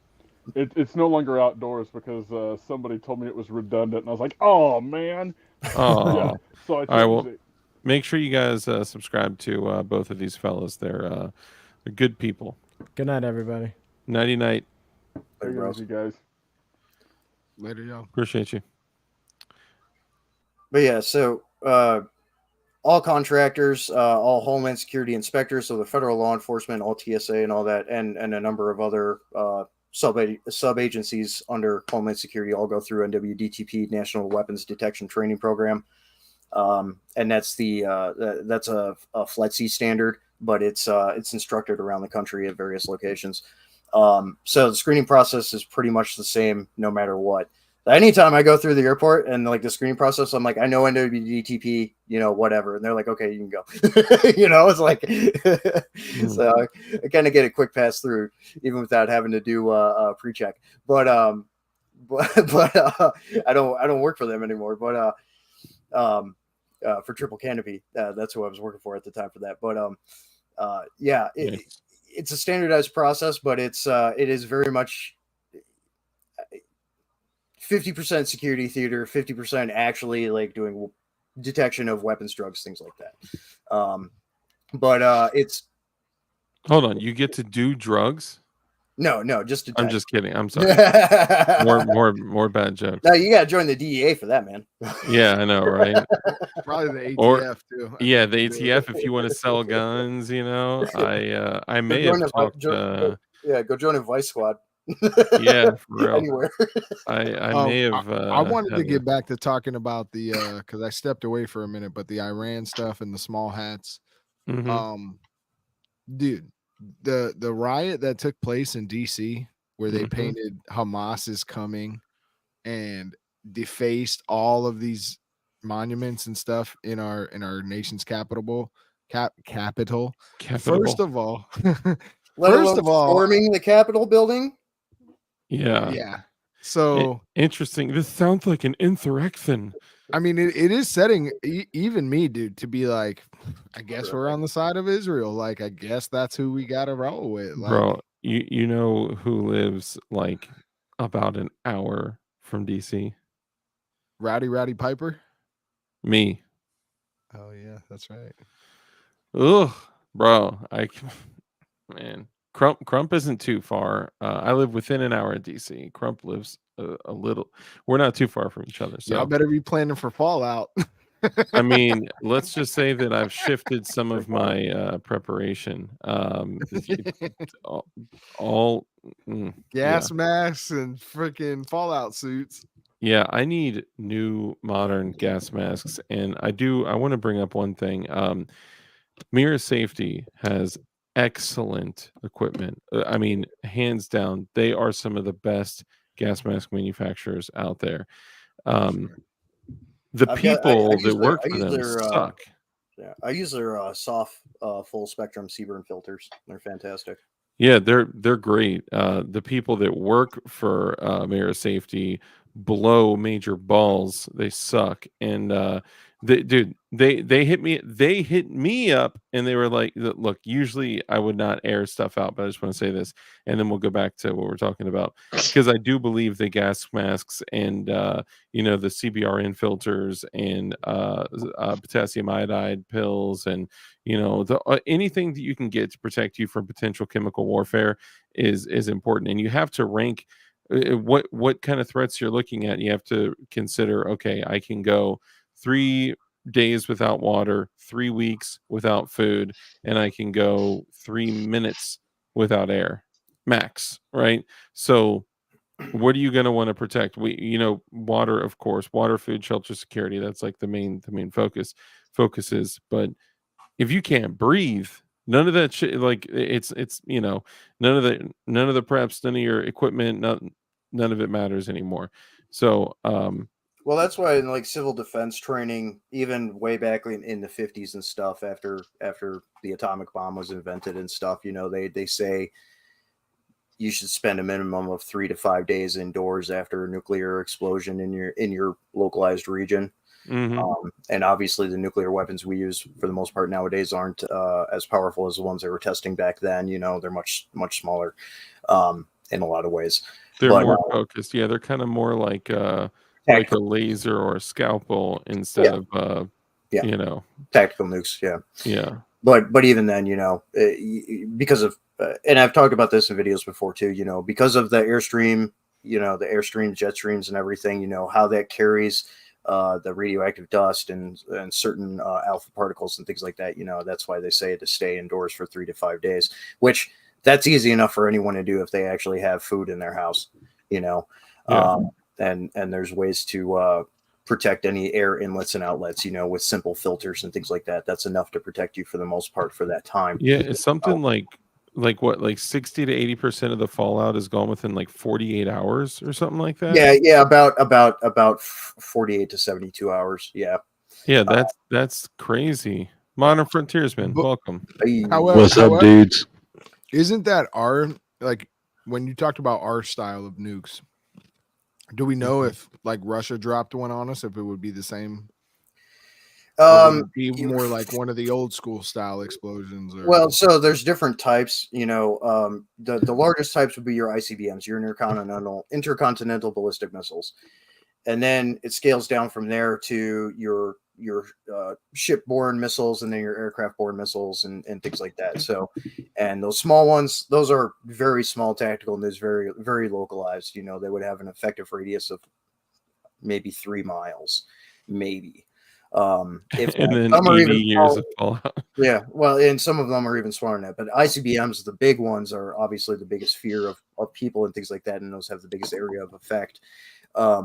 Some of them projected could affect up to a 50-mile radius, but that's again not the immediate blast or anything. That's the immediate dust and fallout and everything from it, and then spreading out from there based on where the airstream travel is. So if you have something detonate near you, understanding where your airstream and jet stream is behaving like and things like that, which is why you need to pay attention to the weather anyway, apart from for general natural disaster events anyway on a regular basis. Just pay attention to the weather. But knowing how your jet streams work, you know, hey, do I have to go southwest to get away from this? Do I have to go northwest to get away from this? Due west, whatever, you know, to kind of understand that, you know, after that shelter in place period. Because you really are taking a risk if you're going to go out in that time period before it's safer to go out. And you have to have proper decontamination protocols in place in order to even come back into your home, which is another thing. And guess what? FEMA provides free videos and training on that kind of stuff to the public. It's free for everyone. It's part of their emergency planning directive package programs. It's literally free training. They show you how to decontaminate. It's crazy how much information is out there, how easily available and accessible it is. You can even, I forgot what it is. It's like nuclear something. There's a website where you can literally select from all the different munitions that, you know, we know that's available and look at the areas and look at the impact zone, the fallout, the length of time. I mean, it's literally like a map that you can say, okay, if this kind of, you know, ICBM or whatever hits this spot in Washington, D.C., you know, what would the fallout be? Where would it reach? What would it's crazy. I forgot what it is. Somebody out in chat, one of the viewers, let me know if I can't remember the name of it. It's not nuclear safe, but something similar to that. I can't remember. Something like that. Yeah. It's something like that. And that's the thing too. You know, the compounds that they use in a nuclear weapon are going to differ too. You know, how much uranium versus plutonium and blah blah blah, cesium, whatever else. You know, it differs by country and what they're using and stuff. But I mean, largely we know what type of weapons everyone has in that regard. And I mean, there's international organizations that go around and monitor and check up on everyone to go, hey, what kind of nukes you got? You know, can we look at your program here? If they're checking out us, you know, just regular military age males with firearms, they're definitely checking out you know, these other countries and their nukes. Well, you look at back during the GWAT too, and Josh knows this too. You know, you remember the guy, you know, Hans Blix, which they made fun of him in the Team America movie. You know, Hans Blix, Hans Blix. He was one of the guys, the heads of the guys for the UN's international program that does monitoring of nuclear weapon programs and chemical weapon programs and things like that. And he was present in Iraq, which, contrary to popular belief, because I don't know why the government stuck to the media spin on it. Hey, we did find chemical weapons, mustard shells, sarin warheads on Scuds, some botulism, but you know, mostly it was just mostly that. A lot of it was leftover stuff that actually UN countries had given Iraq back during the Iraq-Iran war. But Basra, Iraq, was the headquarters for Saddam's development and production of his own chemical and biological weapons. We found caches of them. And there are guys from the U.S. military, and it is on their medical records. It is on their DD-214 and in their VA health records and everything. Hey, they were exposed to mustard shells and had adverse effects. That's objective fact. You know, these guys suffered, and it's documented. So, you know, that was there. And Hans Blix was involved with that just as much as he is kind of circling back to everything on the out of that side tangent, you know, the monitoring of nuclear programs around the world, and that includes Iran and North Korea right now too, as much as they get access to monitor those things, because obviously those countries are very resistant to any outside eyes, but we still kind of see what they're doing and what's going on, and plus we can track the money trails and see what's getting transacted, what products are coming into those countries for assembling systems and sites to enrich uranium or whatever else. You know, we see all that. Apart from spectrograph monitoring with satellites, we can see when there's spikes in radiation. We can see a number of other things too. So we have all those over the horizon capabilities too. So there's all that, you know. So now that Modern Frontiersman has joined us, take a second, just kind of introduce yourself, let everyone know who you are, what you do, and where they can find you. Yeah, so my name's Josh from the channel Modern Frontiersman. I was a Marine. I fought in the Battle of Ramadi in 2006. I was a rifleman. There was Randall from old Grunt Proof, gay Randall. But sorry, I'm gonna get you a strike. But he's really a happy guy. He's happy. Yeah, happy Randall. Yeah. Happy Randall. Yeah. But when I got so I grew up, I was always in Boy Scouts, always out in the woods, lived basically my whole life in rural North Alabama. So, I mean, I've spent most of my life just, living out in the woods. So when I got out of the Marine Corps, I didn't like the way society was going. I decided to start trying to live off grid. Ever since then, I've basically been a homesteader, started doing leather work, living off land as much as I possibly could. And only then did I really start apply. After all that, did I start really applying the stuff I learned from the Marine Corps into the preparedness side of everything. So I cover all that stuff on my channel, from traditional crafts to living off grid, homesteading, as well as the pew pew things. Nice. And like DJ, y'all can check me out on OnlyFans. He does the toe jam stuff. Yeah. You gotta have. I mean, we got a lot of dudes in the chat that are into feet, so just be. He makes Southern jam with his toes. Nice. Mhm. Is it? Can you make pecan jam with your? No, I don't know what pecans are. No. Yeah, pecans. Are you familiar with Brazil nuts? Nah. I like pecans. I don't know anything about pecans. Most people won't catch that, but I'm I'm sorry. It's just it's a joke. Let's not all get at it. It's not like I'm teabagging He people. likes Sorry. Okay, so getting back to it.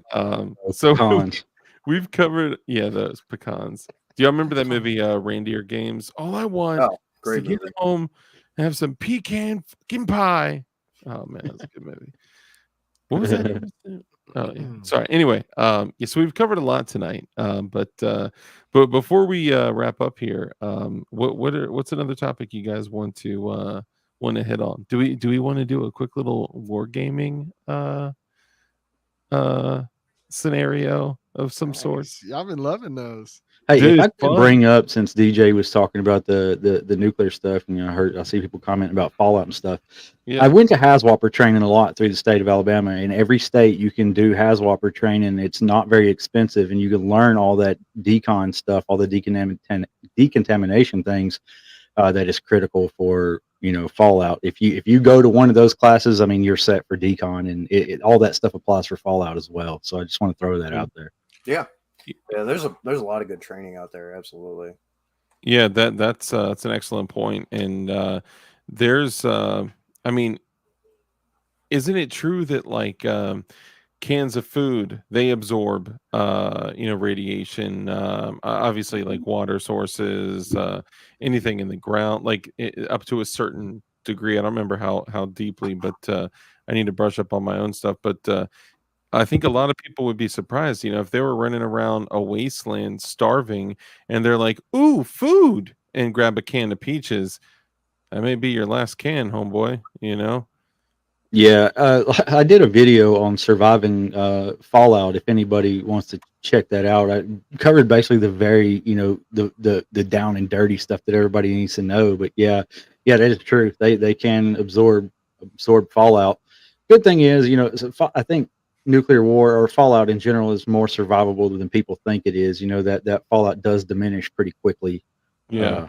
The majority of it, yeah, absolutely. Yeah, it drops down to survivable rates after they usually say like stay in like a week or two, and it should be cut down pretty drastically. Yeah, I was blown away when I learned like that the majority of it basically leaves, like I think 60-80%, whatever it was, a lot of it is gone within like 2-3 days. Like that was so crazy to me. I was thinking like, it's gonna be like months hunkered down and gutting rabbits in my living room and stuff, but it's like, no, we're gonna be eating from our pantry. Yeah, you got to look out for that trichinosis too, man. Yeah. There's farmers that moved back into around Chernobyl too, just not long after all that happened, and they're living there. They've tested them, and they're perfectly fine. That's what I was gonna say about Japan. I mean, we dropped 2 in Japan. Granted, they were smaller, but those people are the healthiest people in the world. They have the longest lifespan. And after the Fukushima meltdown and the earthquake and tsunami that happened a few years back, they're still doing cleanup, but people have moved back to the area, so Healthy as It's can be it's too. not Yeah. completely abandoned anymore. It's a fairly short turnaround when it's not a in totality of severity, that bad. If it were to become every ICBM is getting launched around the world and all that, yeah, there's going to be a problem then. Yeah, yeah. And Well, I feel like we're going to that's destroy the ionosphere, and then we're going to have our nuclear winter, and then The Road, if anyone remembers that movie. dude. I just rewatched it yesterday. So- Yesterday, so- Papa. Drew, what's up, brother? Good to see you, man. Thank you for coming in. He says, Dark. Great to see you. Wow, Weasel. What's up, brother? Thank you. Dude, Drew, man, bro, Drew has been just super supportive and helpful through everything going on, man. And all you guys have Kurt and Mike, and man, I appreciate y'all so much. VA Roots, what up? He says, Dilder, Ritter, I'm just kidding. He just shouted all this. Motherfucker, VJ. Mother good. So a good way to protect your canned goods from a nuclear exposure, even though they're going to be indoors typically anyway, or in a root cellar, a somewhat protected root cellar, which is also a good ad hoc shelter for tornadoes and other things apart from a nuclear event. Put them inside plastic totes, petroleum-based polymer products. That is an effective barrier. I mean, most of it's safe for use with acid too. It's a fairly effective barrier against radioactive dust, which you can clean off of it. And then everything inside would be relatively protected. Hold on.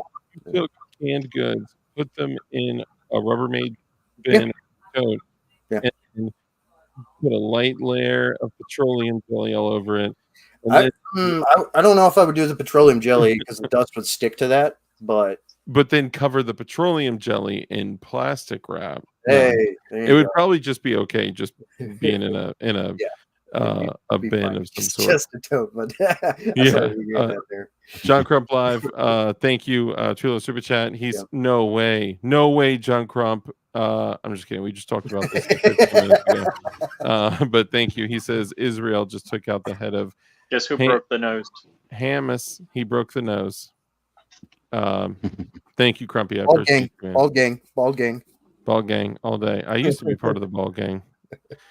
All right, so so did you guys want to go through kind of surviving Fallout, what tools we could use, things like that, or did you guys want to do wargaming, or should we just talk? We didn't talk Meshtastic. I don't know what kind of show this is if you don't talk Meshtastic. Boring. Buy one, learn to use it. If you can't figure it out, call Rich. Yep, there you go. That's perfect. Yeah, I mean, honestly, comms is something that we all don't hit. Well, a lot of us don't hit on enough. Oh man, I mean, something like, look, setting your ear pro up for comms. You can even take a sub $50 frequency mode. You can I'm a boof wang kind of guy, you can even what was I talking about? Sorry. No, you're good. Frequency mode. Comp. So with a sub $50 set of ear pro, so I got the Peltor range guards on my helmet, right? And they were honestly so great that I got another pair just to use, so I don't have to be the only douchebag at the shooting range with the helmet on. And I cut them up and then installed them on my helmet. They have a headphone jack, and there's a dude selling a kit with one headphone jack. You can actually run it. You can set them up for comms, and they're sub $50. Usually, you can get them for like, if you go to like Walmart or like a store in store, you're probably going to pay like $89. But I've found sets of them on like eBay for $40-$50. They're awesome. And if you wear walkers and then take off the walkers and then put on the Peltor range guards, bro, totally different. The clarity is insane. Like walkers, I have the Peltor 100s on my. They're like $15 more than the range guards. Yeah, it's not bad. But they're probably the exact same shit. The directional sound is amazing. Yeah, and you don't have that like light white noise behind it, like the almost but like you literally know, and I don't know how the technology works, directionally where stuff is coming from. You totally know, like, as if you don't have hearing shit on. Yeah. Yep. Yeah. Dude, I literally have to, like, when I have my helmet and my ear pro on, because it's underneath the Team Windy and it's like pushed down pretty tight because Yeah. it's got the And the way they're shaped, they're kind of oval. I wish they were more round, but yeah. It kind of fits for my head pretty well, but like I have to like check, I have to turn them off to confirm that they're on. Because it does kind of Yes, give you like yes. almost like supernatural hearing. A&R is you like know? that, yeah. Yeah, I know in aviation, it's like it's weird when you do a flight with the active noise canceling and like you turn it off like after you land, and then it's like, did it just add weird noise? What the hell was that? Yeah, I can it's imagine. really wild when you use the A&R in aviation. James Kawasaki, thank you for the member chat. Member for 14 months. Appreciate you, brother. Revelation unfolding. Be ready. All will be revealed. Amen, my guy. I was gonna say, I think we should just end with predictions. Dang. Okay, I'm down with that. Second attempt on Trump and Kamala won't be president. How about that? Ooh. Rich, you want to go first? You know, I don't. I wanted to say something about radio usage real quick. Sure. So in a typical Minuteman kind of application and doing reconnaissance and things like that, you're not going to want to have your radio on anyway. You're going to turn it on for a short period of time to a pre-established frequency at a pre-established time to transmit for a minimum or for a maximum of 5 minutes, and then turn it off again and be on your way. Keeping a zero signal profile is the absolute best thing you can do against a near peer, direct peer threat, as well as for just general noise discipline and things like that. Now, why is that? If for someone out there that has no idea what you're talking about, electronic warfare stuff. Grand Thumb's recent video on drone stuff, he does touch on it a little bit. And I know Trey, American Outlaw, his drone company, that the high end drone that they used in that, I've made patches designs for him before and stuff. He's a really good dude. They covered that a little bit, but they focus more on like the thermal ISR drone aspect, but they did talk about electronic warfare a little bit. But with electronic warfare aspects with near peer and direct peer threats, aside from just general good noise discipline practices,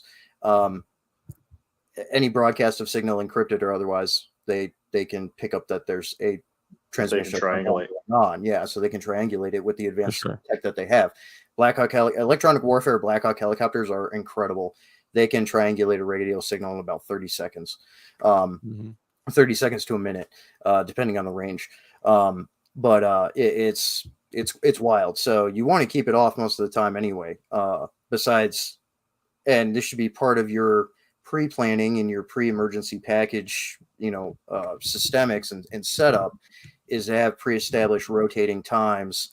So one day 7:15, 8:15, 9:15, the next day 7:37, 8:37, and staging it up and switching it around, so that it is harder to triangulate when you do have that short window of time that you would be broadcasting or radioing just for radio check or whatever, if you're out on recon to radio back information for salute report or whatever. I gotta say too, this is why I find it hilarious when guys are like, "Oh, the Baofeng sucks. The battery life on that thing is crazy." It'll last a long time if you're using it properly in that kind of application. And the thing about over ears, you're not going to be wearing those all the time, especially on reconnaissance operations, things like that. You're not going to be wearing those. You're going to want to have your full sense of hearing, at all times as possible. So you're not going to be wearing headsets. You're not going to be doing a lot of that stuff. And then it's just those pre-established times that you turn your radio on, broadcast, and then turn it off again. Same with phones. Don't be taking phones with you. If you are going to have a phone that you can remove the battery out of. Things like that. And if you are going to be carrying an iPhone, just know that some people that own the night will literally be able to see your phone strobing in IR, and you will have no idea, and you will be broadcasting a freaking beacon to every single person with night vision. So And even when smartphones like those or the Galaxies are off, there's still a little bit of battery being pulled from it, and they can still, with the over the horizon technology and the other electronic warfare tech that they have now, they can still triangulate you just because you have your phone on you. So don't take it with you if you don't have, contingencies in place with your devices. So just things like that. But then like just standard noise discipline as well when you're out in the field, whether it's headsets or not, you need to have the volume extremely low or you're going to have it off. You need to have it off unless there's an absolute need to communicate with another team that you're working with out there, which there's only some organizations out there at state territorial defense levels, we'll say, where there's going to be larger teams. A lot of the time it's going to be smaller team stuff, and most of you are going to be either part of you are going to be out doing a thing or you're going to be defending your homestead or whatever, wherever you are, right? So it's just going to be that radio back and forth at those pre-established times and things like that. So there's not going to be a lot of coordinating communication anyway. So it's just in the most extreme and exigent circumstances, people need to take that into consideration too. So it sounds and like I can say too. Go ahead. Oh, sorry, go ahead. Oh, I was saying to add on to that too, is something I've said in videos before too, is not everybody in your group needs to even be talking on the radio or even has to have a radio. Yeah. Exactly. Like for example, I carried the radio in Ramadi, and I can tell you most of the time when we went out on patrols, I never heard a single thing over that radio. We had the little phone looking deals that you just hang right here, and the only people that would have a radio is like the squad leaders, and that's about it.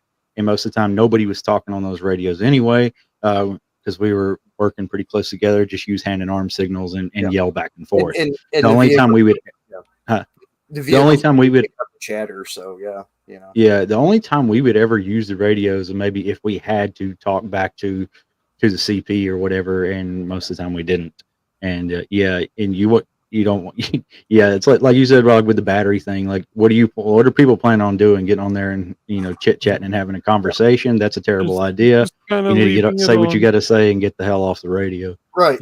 Using CivTech, NATEC, they're excellent assets. They're excellent tools, and if you are somewhat competent or want to learn to use them and stuff, go ahead. But understand that you're using that on your phone or a computer, which modern technology they can emitting signals. Yeah.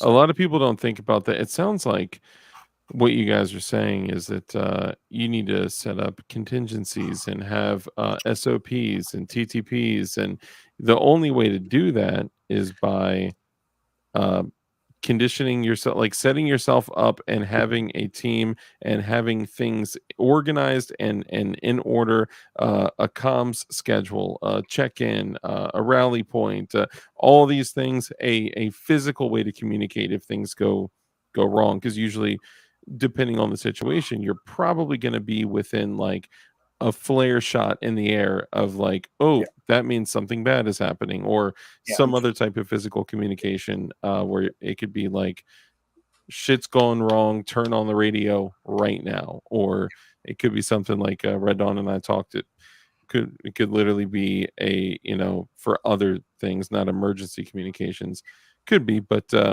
it could be a Sharpie swipe on the third plank of a park bench. Bird calls. Is that you, Rich? Yeah. No, I was like, what the fuck? Are you trying to call your dog or Oh, something? Like, I see what he's saying. Yeah, I was confused for a second too. Bird calls. You do bird calls and things like that. Flares are a last resort. I carry a duck call in my kit just because. Like, I have a whistle hanging on my Alice gear, and it's like me and Randall were talking about this in the live stream one time too. Is we were talking about how like this whole community is getting so high techy, but really for our applications, we need to get low tech, especially for the guerrilla application. Yeah. Absolutely. That's the one thing that is a little bit techie is comms, like I think that's why a lot of people slack at it, because it's like everyone can kind of understand what people did in the past and do it the natural way without technology. Then they've been practicing all this and then they're like, shit, comms, I need to actually understand how this technology works. So that's, I think, why so many people miss. Honestly, most people they'll get 20, 30, 40, maybe $50 radio and just like throw it in a drawer somewhere. And it's like, dude, that is not helping anyone. You don't know your emergency channels. You don't At know any least local stare at channels. it for hours. Yeah, Because, at least play or get two. Right? Yeah. Like who the fuck really AI? Sorry. What in the world? Who the fuck you gonna talk to with one, you know? It's like the Apple, it does monkeys that in thing. Space Odyssey that they find the big black rectangle in the space, and they're The just monolith. like, yeah, the monolith. And they're Yeah. like, oh. Dude, it's What is like No. it's like, dude, like if you're gonna get comms, then first off, you have to know what you could use chirp and all that, but at least understand what or program your radio to what your local channels are, your emergency channels, your repeaters, your and test them, see how far. Like I know, and this is crazy, and like Rich, physically how far Crump and I live from each other. We can raise each other on comms with not without using a repeater from line of sight, and we've tested different antennas, and I could like bleedy Crump if something goes wrong. So like I mean, it's good to have like, but if we didn't check that, if we didn't actually Yeah, I test mean it that's out, good for a power out situation or a no comm situation.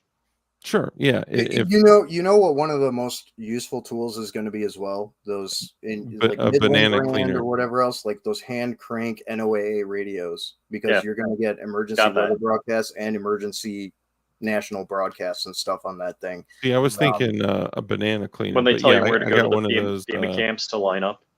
Yeah, go to this cattle car and line up in front of this butcher. No, definitely having one of those is huge. And not only do you have a radio, but you also have a flashlight. And usually those have USB, micro USB, and Lightning Yeah, you can ports. charge off them.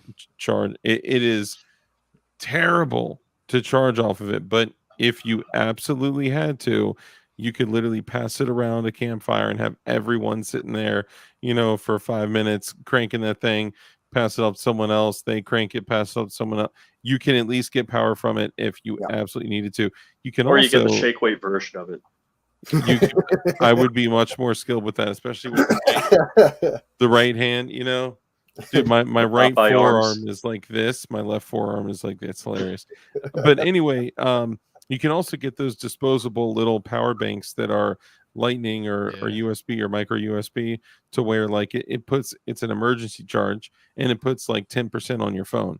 So I mean, if you threw that in there, throw it in there, let it charge as soon as it's I dead, think keep having it out, like a charge. solar battery bank, solar charger is The little roll phenomenal. up solar things, yeah, those are okay. I mean, and for the long run, like, and you guys have brought it up earlier. That was something I wanted to jump back to again too. Was the I haven't had a good one, just to throw that out there. I haven't personally had one that didn't like break or fry or. Well, I or mean more that. like solar generators, so like something big that can. Oh, yeah, yeah. Well, 750 watts at least. The little portable rolling or folding ones, they're good enough nowadays anymore. Yeah. Like those are good to have if you have the space and can deal with a little bit. They're like extra weight with them. 30,000 milliamps. Yeah, but like the big home systems, like those are good, but regional application still applies. Where I live, I'm in the North Great Lakes area. We get far less sunlight than everyone in the South, Florida, and we have snow 9 months of the year. I mean, but even if you had like a 4,000 watt generator, right? Like let's say you went for like an EcoFlow Delta Max or something. Yeah, recharging it would be a bitch, but that shit would probably last you damn near a week of having no power. It could if we got enough sunlight for it. Solar's still not very efficacious up here. I can tell you that. Our airport here, it's a battery that I get that. Recharge with solar, but I'm saying that it would still last you a week. I mean, unless you're running like a refrigerator. I get that, but you need the sunlight in order to charge it with solar. That's the problem. Well, That's you can charge it with like a gas generator, or you can plug it in the wall. Again, in exigent major situations, if the supply lines are gone, logistics lines are gone, you don't have fuel, what do you have? Up here, it's going to be wood stoves and wood gasifier generators. Oh yeah, you Mhm, need That's going to mhm. be a big thing up here.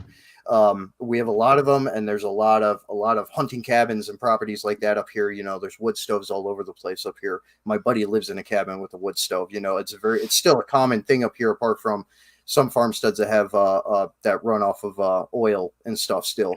No, Apart from the only your thing city you'd want energy to and stuff, but run off those kind of things is like recharging devices, maybe yeah, some cameras, bare maybe bones. even your Wi-Fi. Yeah, bare bones. Like, yeah, just Yeah. stuff.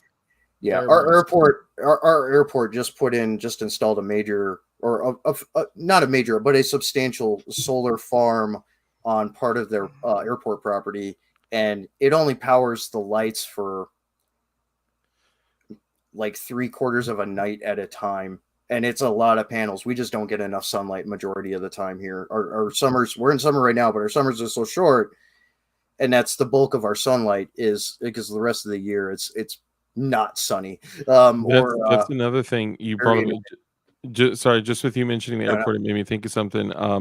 Know where certain buildings, government buildings, or even airports, things like that, even if everything went tits up, um, they're going to have power there, and they have public outlets, and you would be surprised how easily you could find public outlets, even in an absolute power outage. I know what buildings in my area are government buildings that have outlets outside that I can literally, just those commercial Well, outlets, you open it up, plug in, and some not only just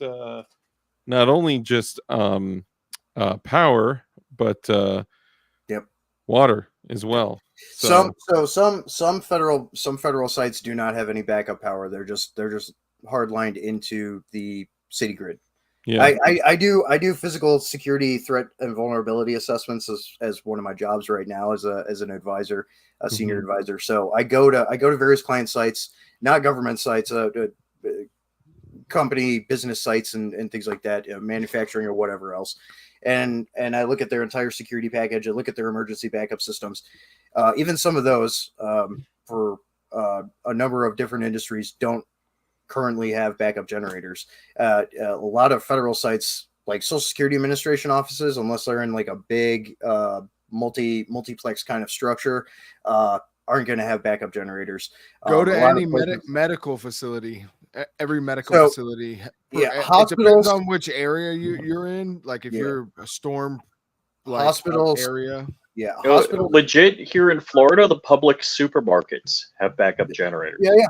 Oh yeah, Yeah. I believe it. The hurricane zone. Yeah, I believe it. Yeah. Most hospitals have a fuel reserve of 1 to 2 weeks. Most usually it's only a week. Same with airports. It's only about a week worth of reserve fuel for their backup generator systems. But some of the outdoor, like car park areas where phone use lots and stuff at airports, like even some of those have phone inputs, charging inputs and stuff, and EV vehicle inputs and stuff. But yeah, most of the energy backup for those is only a week. And some sites that do have generators is even less, 48 hours for some of them. So it really depends, but if an event were to last a month or longer, everyone and all energy and logistics lines and stuff are cut, there's not going to be anything.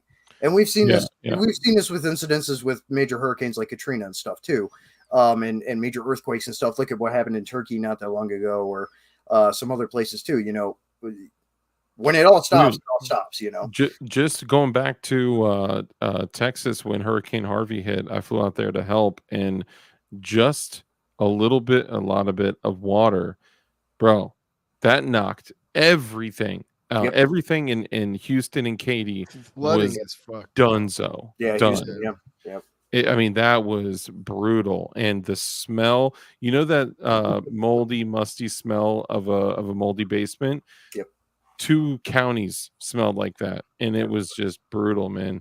Mixed with sewage, mixed with God knows what else. All the shit that people are bringing out of their house to let dry, and it was hot. It was not 90 plus degrees. It's damn near 100 degrees, and it was funk. But seeing so I've been in a few situations where I went out to give time to help people, and seeing an emergency situation post like disaster is or seeing a disaster situation, a disaster area post emergency is, it kind of wakes you up a little bit, Well, in like Tornado Alley, and we get tornadoes up here too, not as substantially as like Iowa or Nebraska or Oklahoma or anything, but we get tornadoes up here too. And I've lived through tornadoes when I lived in Texas and in Iowa and other places too. When a substantial tornado goes through, it can wipe out an entire town. It looks like a war zone, literally, just minus more, not as much like burned stuff and bullet holes everywhere, but very much looks like a war zone. That kind of thing. Or look at the snowpocalypse that happened in Texas when their grid failed. People died. I mean, backup generators in that kind of emergency situation were a godsend, but for a lot of people, they didn't, and the insulation's not the same in houses in Texas as it is in areas like mine. People died, and they ran out of supplies, or water froze, like all that. Like they didn't have anything, and that's bad. So, it's not just the most extreme situations where it's parachutes in the sky, or civil conflict, or a nuclear attack or whatever. It's something as simple and as constant as the great equalizer that is Mother Nature that can take you out for a long time and will kill people.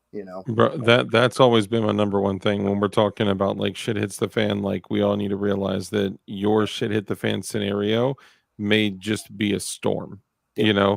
And real quick, C&T Designs at Arms says, thanks to Biden, China can shut down our grids with the flip of a switch. So actually that executive order was done under Trump, and Trump was the one that pushed that executive order through to have all of the switches at every power plant swapped to remote switches, which is insane. They were all made by China. I mean, I'm sure, look, they would not have a difficult time doing, no, cyber attacks happen all the time. Mhm. Now, the good thing is, there are some companies that are U.S. based and based within the Americas that are now making the transformers and the control component systems for our energy grid, so we don't have to rely on Chinese imports. So that's a big thing. That was part of a recent directive from the Department of Homeland Security and the Department of Energy together. It's called the Critical Infrastructure Security Improvement and Resilience Directives, abridged, something like that.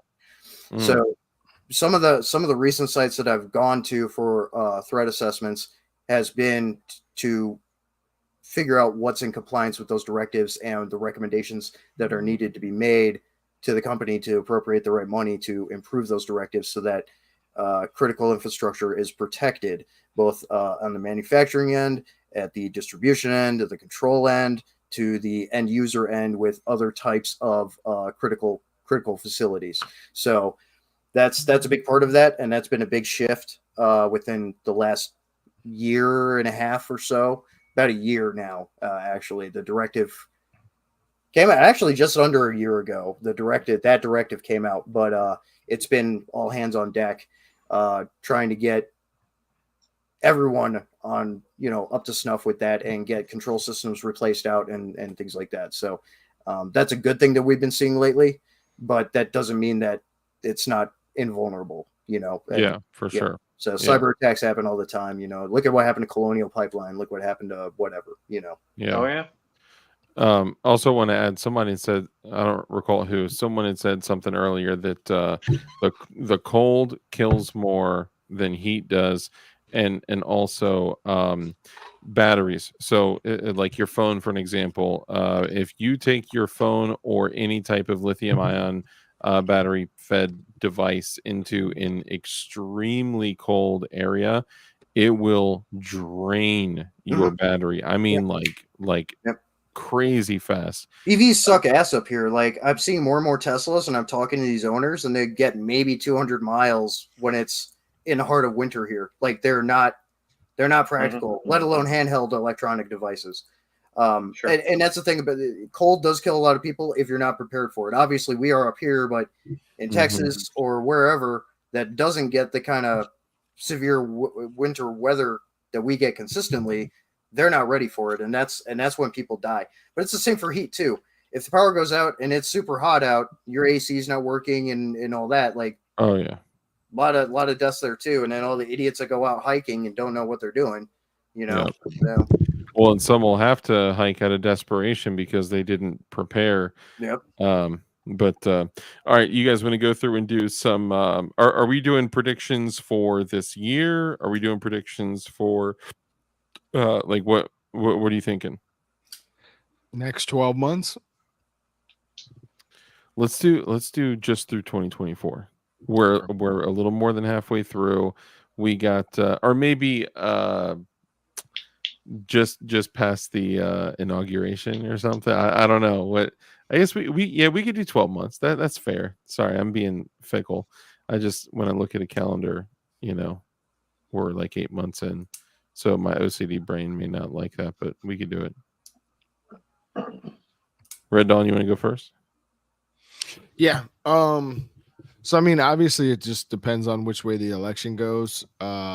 If Kamala gets in, I think 12 months from now we will be in a total breakdown of society. I think enough people leading up to that decision will cause a lot of that stuff. And then I think a very similar situation if Trump wins. I mean, you're gonna have basically what happened in Venezuela, depending on the size, but you're gonna have something like that no matter who wins. You're gonna have a side that's disgruntled, who wants to take it out on society. The right, if they lose, are basically gonna say that it was stolen. The left is just You mean gonna say, like the riots after the Trump attempted assassination? well, no, not like those ones. Were there Well, I riots mean, after that? I don't think there were. no. I mean, no one is doing anything. Well, I mean, he's alive, so it's like, what are you gonna do? I mean, Yeah, you're just no, gonna be I like, get you almost shot him. So I Yeah. don't know. If he would have died, I think that might have changed things.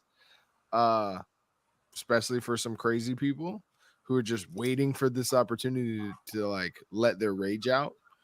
But I mean, if you did that now, everything is real strategic. Like if you riot now before he gets in, they could just say Trump supporting domestic terrorists are for Trump, and you're gonna hurt the guy more than you're gonna help the guy, right?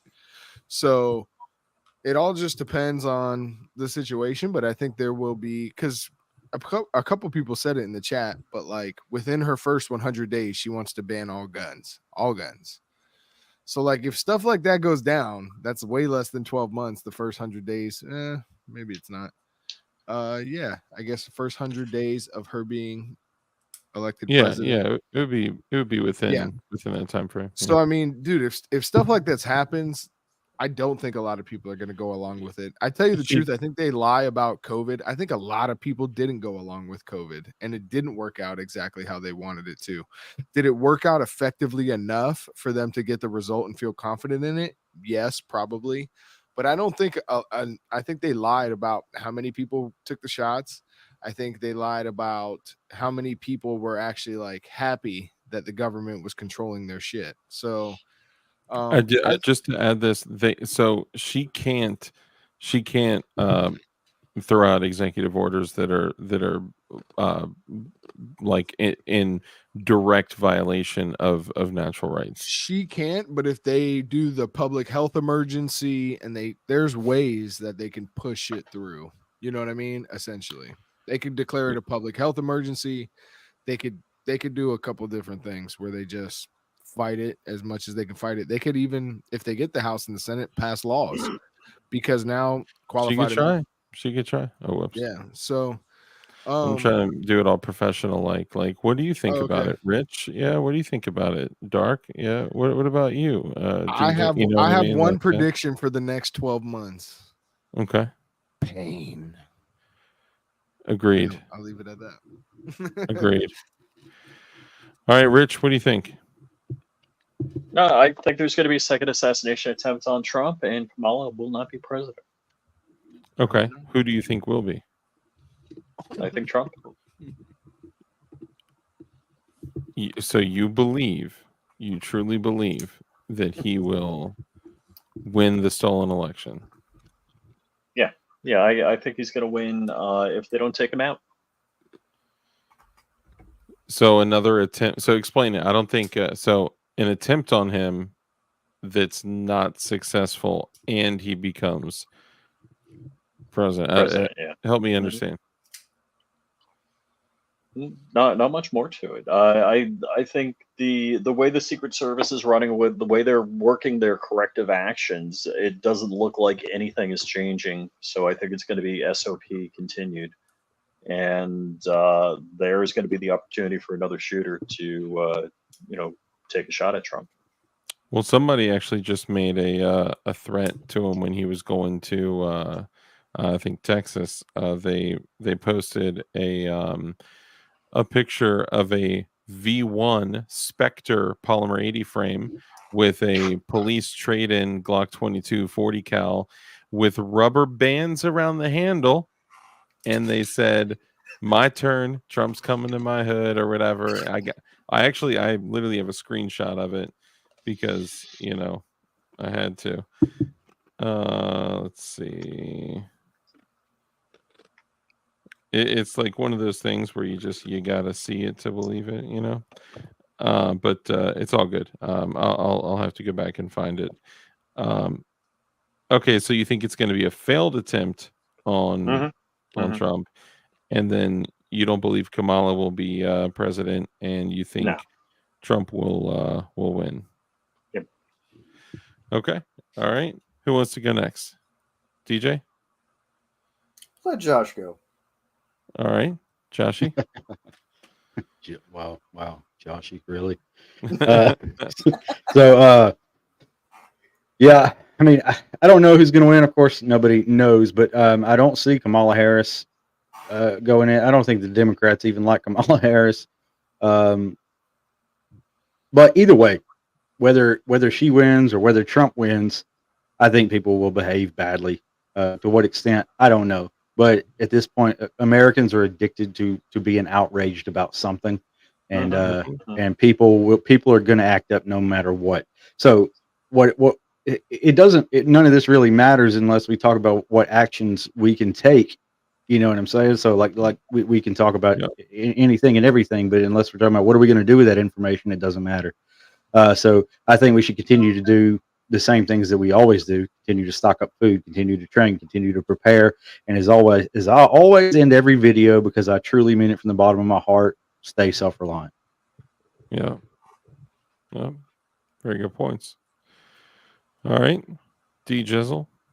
Jizzle. D Jizz.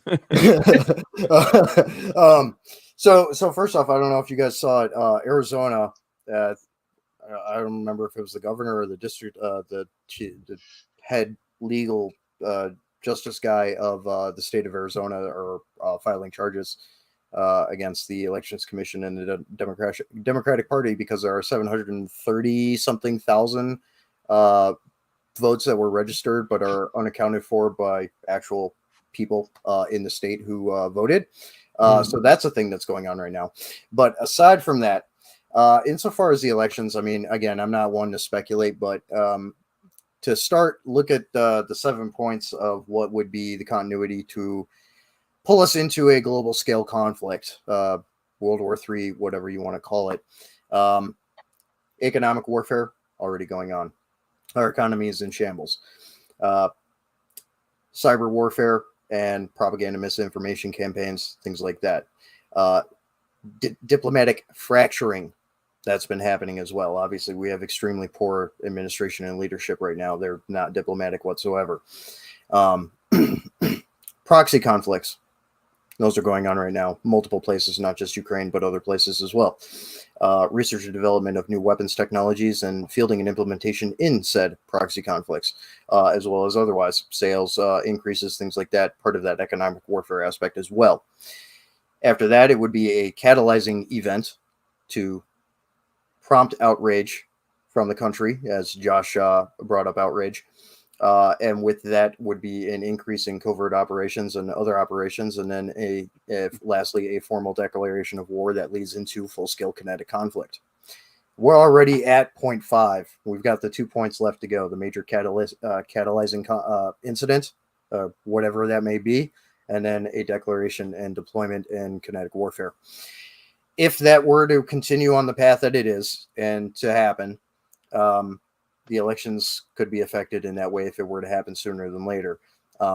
Or something could happen with some of the continued fuck games, as we say, to cause an election not to go the way that people think it's going to go, and then to continue that escalation and increase of those conflict parameters to where it could happen. That's one potential. Again, I don't really prescribe to a lot of speculation. It's just looking at all of the information and data and statistics and things like that. A lot of analytical stuff too. As far as an election would go, I mean, it could go anyway.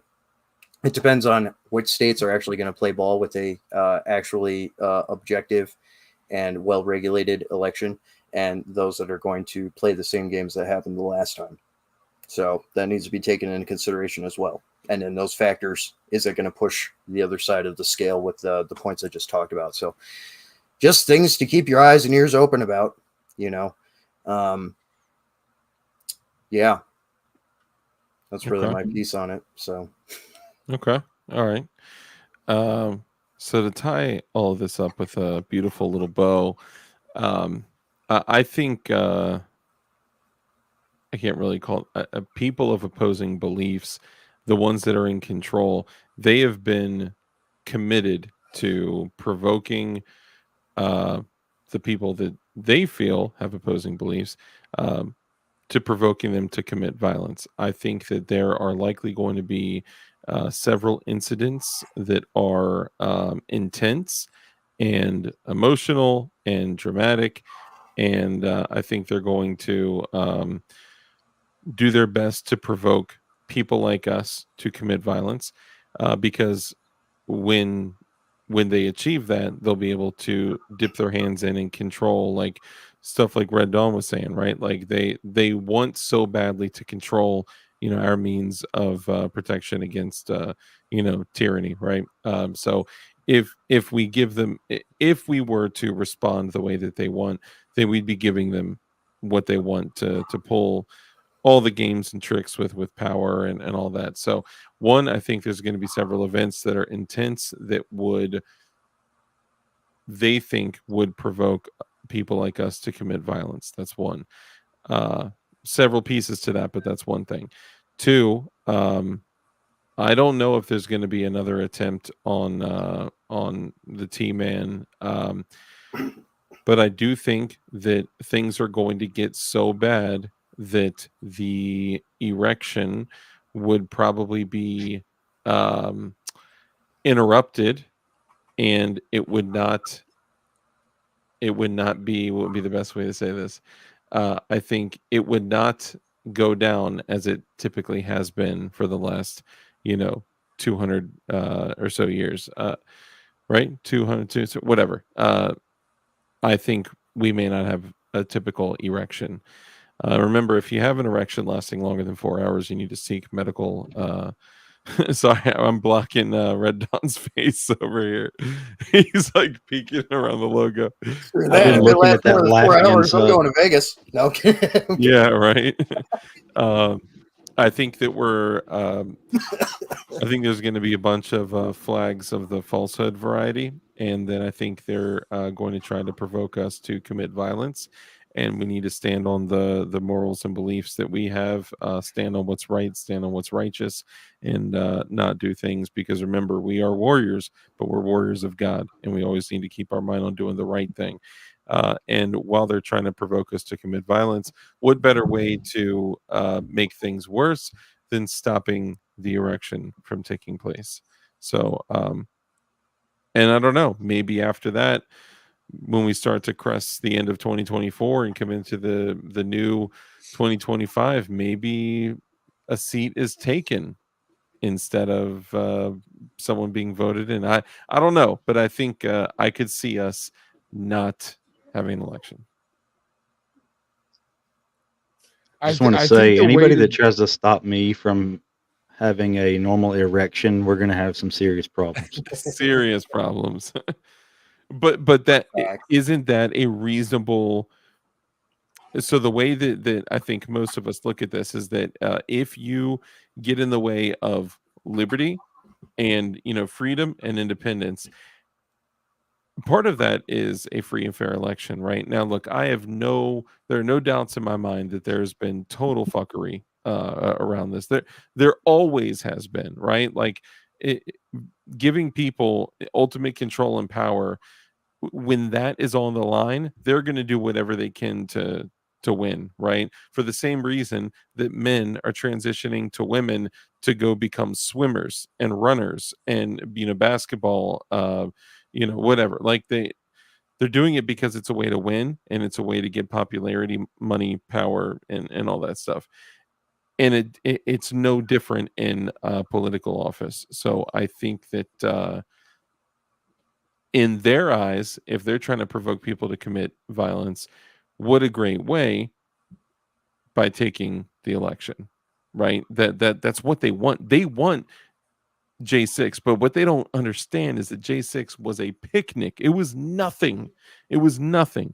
If they were to truly go up against, if everyone stood up and said no, dude, they would have serious problems. They would need those F-16s. I actually don't think they use F-16s anymore, but they would need those. They would need the Black Hawks. We would be. Now, most people, keep in mind, they're just like dromers, right? They're just like, they're going to be walking around, stepping over bodies, walking to Starbucks to get their double choca froca mocha latte, right? Like they won't care as long as they have most things like convenience and consumerism. However, it will get to a point when those things get interrupted, and then those people become animals too. So I think there's a lot of different layers to this, but I think we're going to be pushed to commit violence. Most of us will not, and we'll probably have an interrupted election. That's what I'm thinking. Well, I think one of the things that we do have to watch out for is attacks at polling locations this year. I think that's a high likelihood that depending on the area you're in, you know, the people that have crossed this border have a lot of experience with IEDs and have a history of using those things, and that would be a perfect time to stop the election. We can't get a good count because this one area was blown up, so we can't verify it. And watch it be in the areas that are like critical to the decision of the election. That alone stops stuff, and then it also can kick the can down the road, and they can say, well, we're not going to stop the election. We're just going to postpone it, and everyone should do mail-in ballots. And there's a lot of things that can happen. The world can change in an instant. So don't be surprised by anything, and don't let anything rattle you. Stay on your freaking mission. Stay on your freaking plans, and just stay prepared. And as Josh would say, stay self-reliant. Absolutely. Yeah, that's another thing people need to realize. There have been Islamic terrorist cells and communities that harbor terrorist cells that have been operating within the United States for the last 20 years and longer. There's several good documentaries on it out there, to include some from the Clarion Project, which I always recommend because they are good. So people need to realize that people that have come into the country that they didn't catch, that were on a watch list per se, have linked up with these cells. And yes, they could plan things. So states with major electoral college swaying points, so Iowa and states like that, got to up their security for the polling places and things like that. That's an excellent point. There's always police officers in the polling places here, and it's not like they're screening anybody, but there is presence. And that's the first step in security anyway, is having some presence of some kind. And one of the last lines of security is having somebody present that is. I don't think I've ever gone through like a metal detector to go to vote. No, not to vote. No. They get set up at churches, schools, libraries, you name it. YMCA's, wherever. So, and those are open access public places. So. Yeah, be vigilant. When you're voting, vote that shit real fucking quick. Fuck out of there. There's usually, besides schools, they're usually in places where you're not restricted from carrying. So stay strapped or get clapped as well. But I worry more about vests and all that shit. That obviously that starts coming here. Someone goes into a big polling area. Well, with a I mean, vest. we saw what happened with with Boston, you know, with the backpacks and stuff. You know, it is that simple, and it is that much of a risk. So there's got to be an elevated security order for the protection of polling places as much as campaigns and everything else. Dude, we got look. I wonder what they would do if you came into the polling place with a fucking full vest on. I'm gonna tell you right now. We Conceal. like in full kit. In We full kit. we have no to, firearms, just like armor, helmet. Sorry, just came from an airsoft game, bro. Yeah. Look, I'm gonna tell you this. We as a society, we have been so like shape shifted into worrying about offending people, and we need to stop worrying about like if you're offending someone or not, and you need to look at people that are around you. You need to look at them, you need to look at their waistline, you need to look at their hands, look at their pockets, look at their feet, look at their cars, right? Like if you are balls deep in Instagram reels in your phone while you are in a public place and people are around you, you have some like serious issues with. I see Rich laughing. He's probably like, "Shit, yeah, I do that all the time." Situational awareness, my guy. Yeah. Oh no, Got I'm yelling to. at my daughter. You got All to. It right. like I'm telling you, it is. Do not worry about who you offend, and if somebody gives you a crazy look, you know what you do? You look them right in the eye, and you say, "Hello." That's it. Just say Yeah. hello. Always back into your car spaces too. Like always. as often as you can. Yeah. Yeah, I mean, I can. Which is illegal in Florida. What? Misty, good to see you, Yeah, because Misty. we're No, rear it's plate not. only. Masavo, good to see you. Oh, your rear plate. Okay. Yeah. See up here, you're supposed to have front and back plates, but there's a lot of vehicles that don't. Dude, I think people are so Not in freaked Florida. out about offending people, and I just think that's so crazy. Like I get like people like I just want to mind my business, and okay, well, if you end up turning into spaghetti sauce because you didn't look at a dude that had, you know, a 4-inch thick, you know, circumference around his torso under his smock or whatever they're called. I'm just saying, like, I'm sorry, that's probably disrespectful to some. My apologies, but I know, you know, religion of peace, convert or die. I'm just saying that we need to be, you know, a little more focused on security and situation awareness and self awareness, and stop worrying about pissing people off. Like, you know, that's all. Well, if they're willing to kill themselves, they're definitely Mhm. willing to kill other people. And they're probably baby fuckers, you know. Yeah. It's not just Islamic terrorists, even though they are an increased risk, especially right now. You know, but Yes. it is you've got all walks and types that have Bro, whatever I political have to proclivities say, or mental instabilities that yeah, could go and that's what I commit was an gonna say. attack. The mental Chechens. instabilities, the alphabet people. Yeah. It always seems they have been in the recent news. They have done more of these events than probably mostly any other group in the most recent time. What's that one kind of ultra? What is it? Oh, I can't remember. Mark Ultra? Yeah, something like that. Yeah. Yeah. Mark Ultra. And Yeah. dude, when you have no belief system besides that you came out of a pond scum that got electrocuted Mhm. by electricity, and then your pond scum turned into a frog monkey, and then the frog monkey became a fucking human monkey, and then the human monkey became the human, or Yeah. aliens seeded you from another planet on the other side of the sky, fucking universe. Bro, that's how the world. pyramids were made. Don't disrespect my thinking. Bro. Fuck those pyramids. Yeah, fuck that fucking thing with But the yeah, missing stay nose. sharp, y'all. Stay sharp, man. Stay that sharp. Stay stinks. ready. Be able to fucking know. And one of the things that I think we forget to mention a lot, and I know a lot of guys who have experience like DJ and Josh and even Dark, I'm sure thinks like this, and I hope Rich.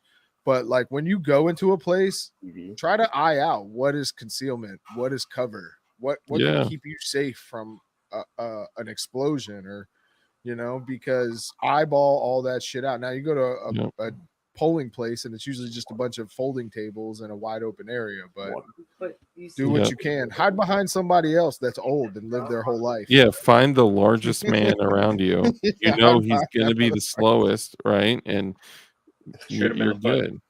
Well, and that's the thing about doing advanced work, which anybody can do for themselves. You know, the regular grocery store you go to, the gas stations that you frequent. You know, do you know the layout? Like, do you know the exits? Do you know the area around the building? You know, like. Yeah, like the rear exit through stuff the employee spot, like the back doors and shit. Yeah, exactly. I spend one day a month going to all the places I go to and just walking around the buildings and looking for extra exits. I'm thinking in my head of like going to a restaurant and just walking around the inside and have them being like, "Hello, excuse me, I need to come back here for a moment. I'm the health inspector." And then be like, "What are you doing?" "Oh, I'm coming to pre-check the area for my my dinner next week." You know, like dang, you're doing more than the Secret Service does. But yeah, I mean, it is important to peep that kind of stuff out to the best of your abilities, at least. Dude, me and my daughter went to the mall, and I was like, "You want to see something?" And she's like, "What?" And I kick in this employees only door, and I take her on this back crazy walkway all the way through, like around the whole food court, all the way back. And she's like, "Yo, everything says employees only. We're not supposed to be here." Like, it was so uncomfortable for her, and she's 7, right? And then I open up the door, and it takes us right to the bathrooms because that's where she needed to go. And I was like, "Dude, this was like when I was a kid. This is what I used to do. Like, we know all the." When I told you I lived in an apartment building way back, bro, I knew every single entrance up to the catwalk in the roof. The roof was a huge space. And if everyone went crazy and started eating the neighbors, like, I had a whole plan with one other neighbor that we would literally go up there. You could see there was, you can't do that. Yeah, I know, right? It's you can't. It's too dangerous. People will be upset with you if you go up there. Fucking make me. That's all. We could see everything. We could see all the major highways. We could see. We had almost 360-degree coverage from 4 posts. I mean, a lot of coverage. But if you never look, if you never go, but also the whole training, getting ready, getting your mind ready. I always say that the body will never go where the mind is not gone. So you got to think like this everywhere you go, all the time. And be kind, be courteous, and also be ready to rip out someone's throat in 2 seconds if you need to. Yes, sir. So anything else you guys want to add? No. Bedtime. Carry a big spike too, a big steel spike. This is helpful. All right, well, we'll go ahead and wrap it up, guys. Make sure to subscribe to all these gentlemen. It's important that as a community we all support each other. I don't know where the hell everyone went, or if YouTube is just not sending out my my notifications, but I've also been gone for 2 weeks. Usually we have like 50 to 80 people in here. But I'm grateful that all you guys are here with me, and make sure, like I said, that we subscribe to all these guys, all their channels. In closing, guys, one more time, anything else you guys want to add before we close? You want to give your channels a shout out one more time, or? I'm good. DJ, the Metalhead Mercenary. You'll see my logo is a like a brutal band logo style of my initials. That's my channel. Last thought. Just a reminder that a republic is governance by the people, for the people, and equal standing. A democracy is majority rule with context currently a continuance of overreaching. So we need to get back to a republic. But that's all. But my democracy. Protecting democracy. Anyone else want to jump in? Joshy, shout out your channel one more time. Yeah, y'all go subscribe to my channel, Modern Frontiersman. Hey, I want to throw this out there. Everybody also, I'm not going to say anything about it, but everybody go subscribe to the channel called Woodline Associates. I love you all. Will do. What about your leather? Shout out your leather. Yeah, well, the website's down right now, but I have a YouTube channel for that as well. It's called Fortner's Frontier Leather. I have Fortner'sFrontierLeather.com. I'm having problems with it, but it should be back up next week by Wednesday. It's supposed to be up this week, but I still have trouble with it. But it's also on Facebook, Instagram, YouTube, and all that stuff as well. Okay, cool, awesome. And obviously go subscribe to Red Dawn Readiness and Red Dawn Republic, and also subscribe to Flying Rich and Flying Rich Firearms. But if you just go to Thank you, man. flyingrich.com for sure, you'll be able to find all of his stuff and things. Also, make sure if you guys are building something of value, make sure that you go to dldhardware.com because you can buy all the jigs, tools, and stuff there. Also, we have merch of dead ATF agents, and a lot of people like those. Yeah, we need to talk after we get offline here. And also, I'm going to be selling framed pictures of the federal grand jury subpoena that I got. Just kidding. Sorry, just kidding. Let's just say, guys, I made the evidence table finally. It just was not the way I thought I was Yes, going to Tim. make the evidence table. So, all right, guys, remember, in closing, we're in a culture war, right? And we are being targeted, and we need to make sure that we just continue standing up for what's right, continue standing up for what's righteous, and follow your own rules. And the only way you're going to have those rules to follow is if you set up your own standards and expectations for yourself and the people around you to be held accountable to. Some of those rules that I like to share with you guys are: rule number one is obviously be kind. It's so important that we're kind, and everything that we do, that brief interaction that you have with somebody else, could have a massive impact on their life. So just be kind. Rule number two is to live a life of care, compassion, contribution, give to others, because when you bless others, you become blessed, because a hand that's open to give is open to receive. Rule number three, because we know the only way for us to defeat evil is with good men skilled in violence, make sure that you're becoming as highly skilled in violence as you possibly can be, and be safe, be dangerous, and keep that thing on you. And with that, ladies and gentlemen, we're out of here. Y'all take it easy. We'll see you on Thursday. And thanks for being you. Bye bye.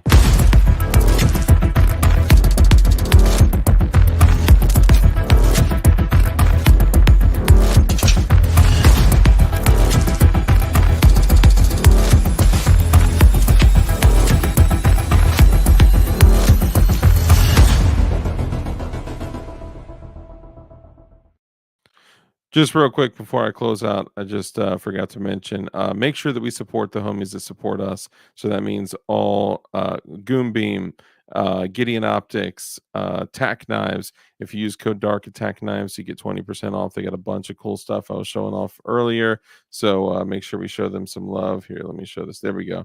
There's the Prism. They got this bad boy there. So show them some love. And code Dark will get you 20% off. Code Dark will get you money off at Goon Beam, and code Glowies will get you money off at Gideon Optics, and also PR Triggers, JSE Supply, and all that stuff too.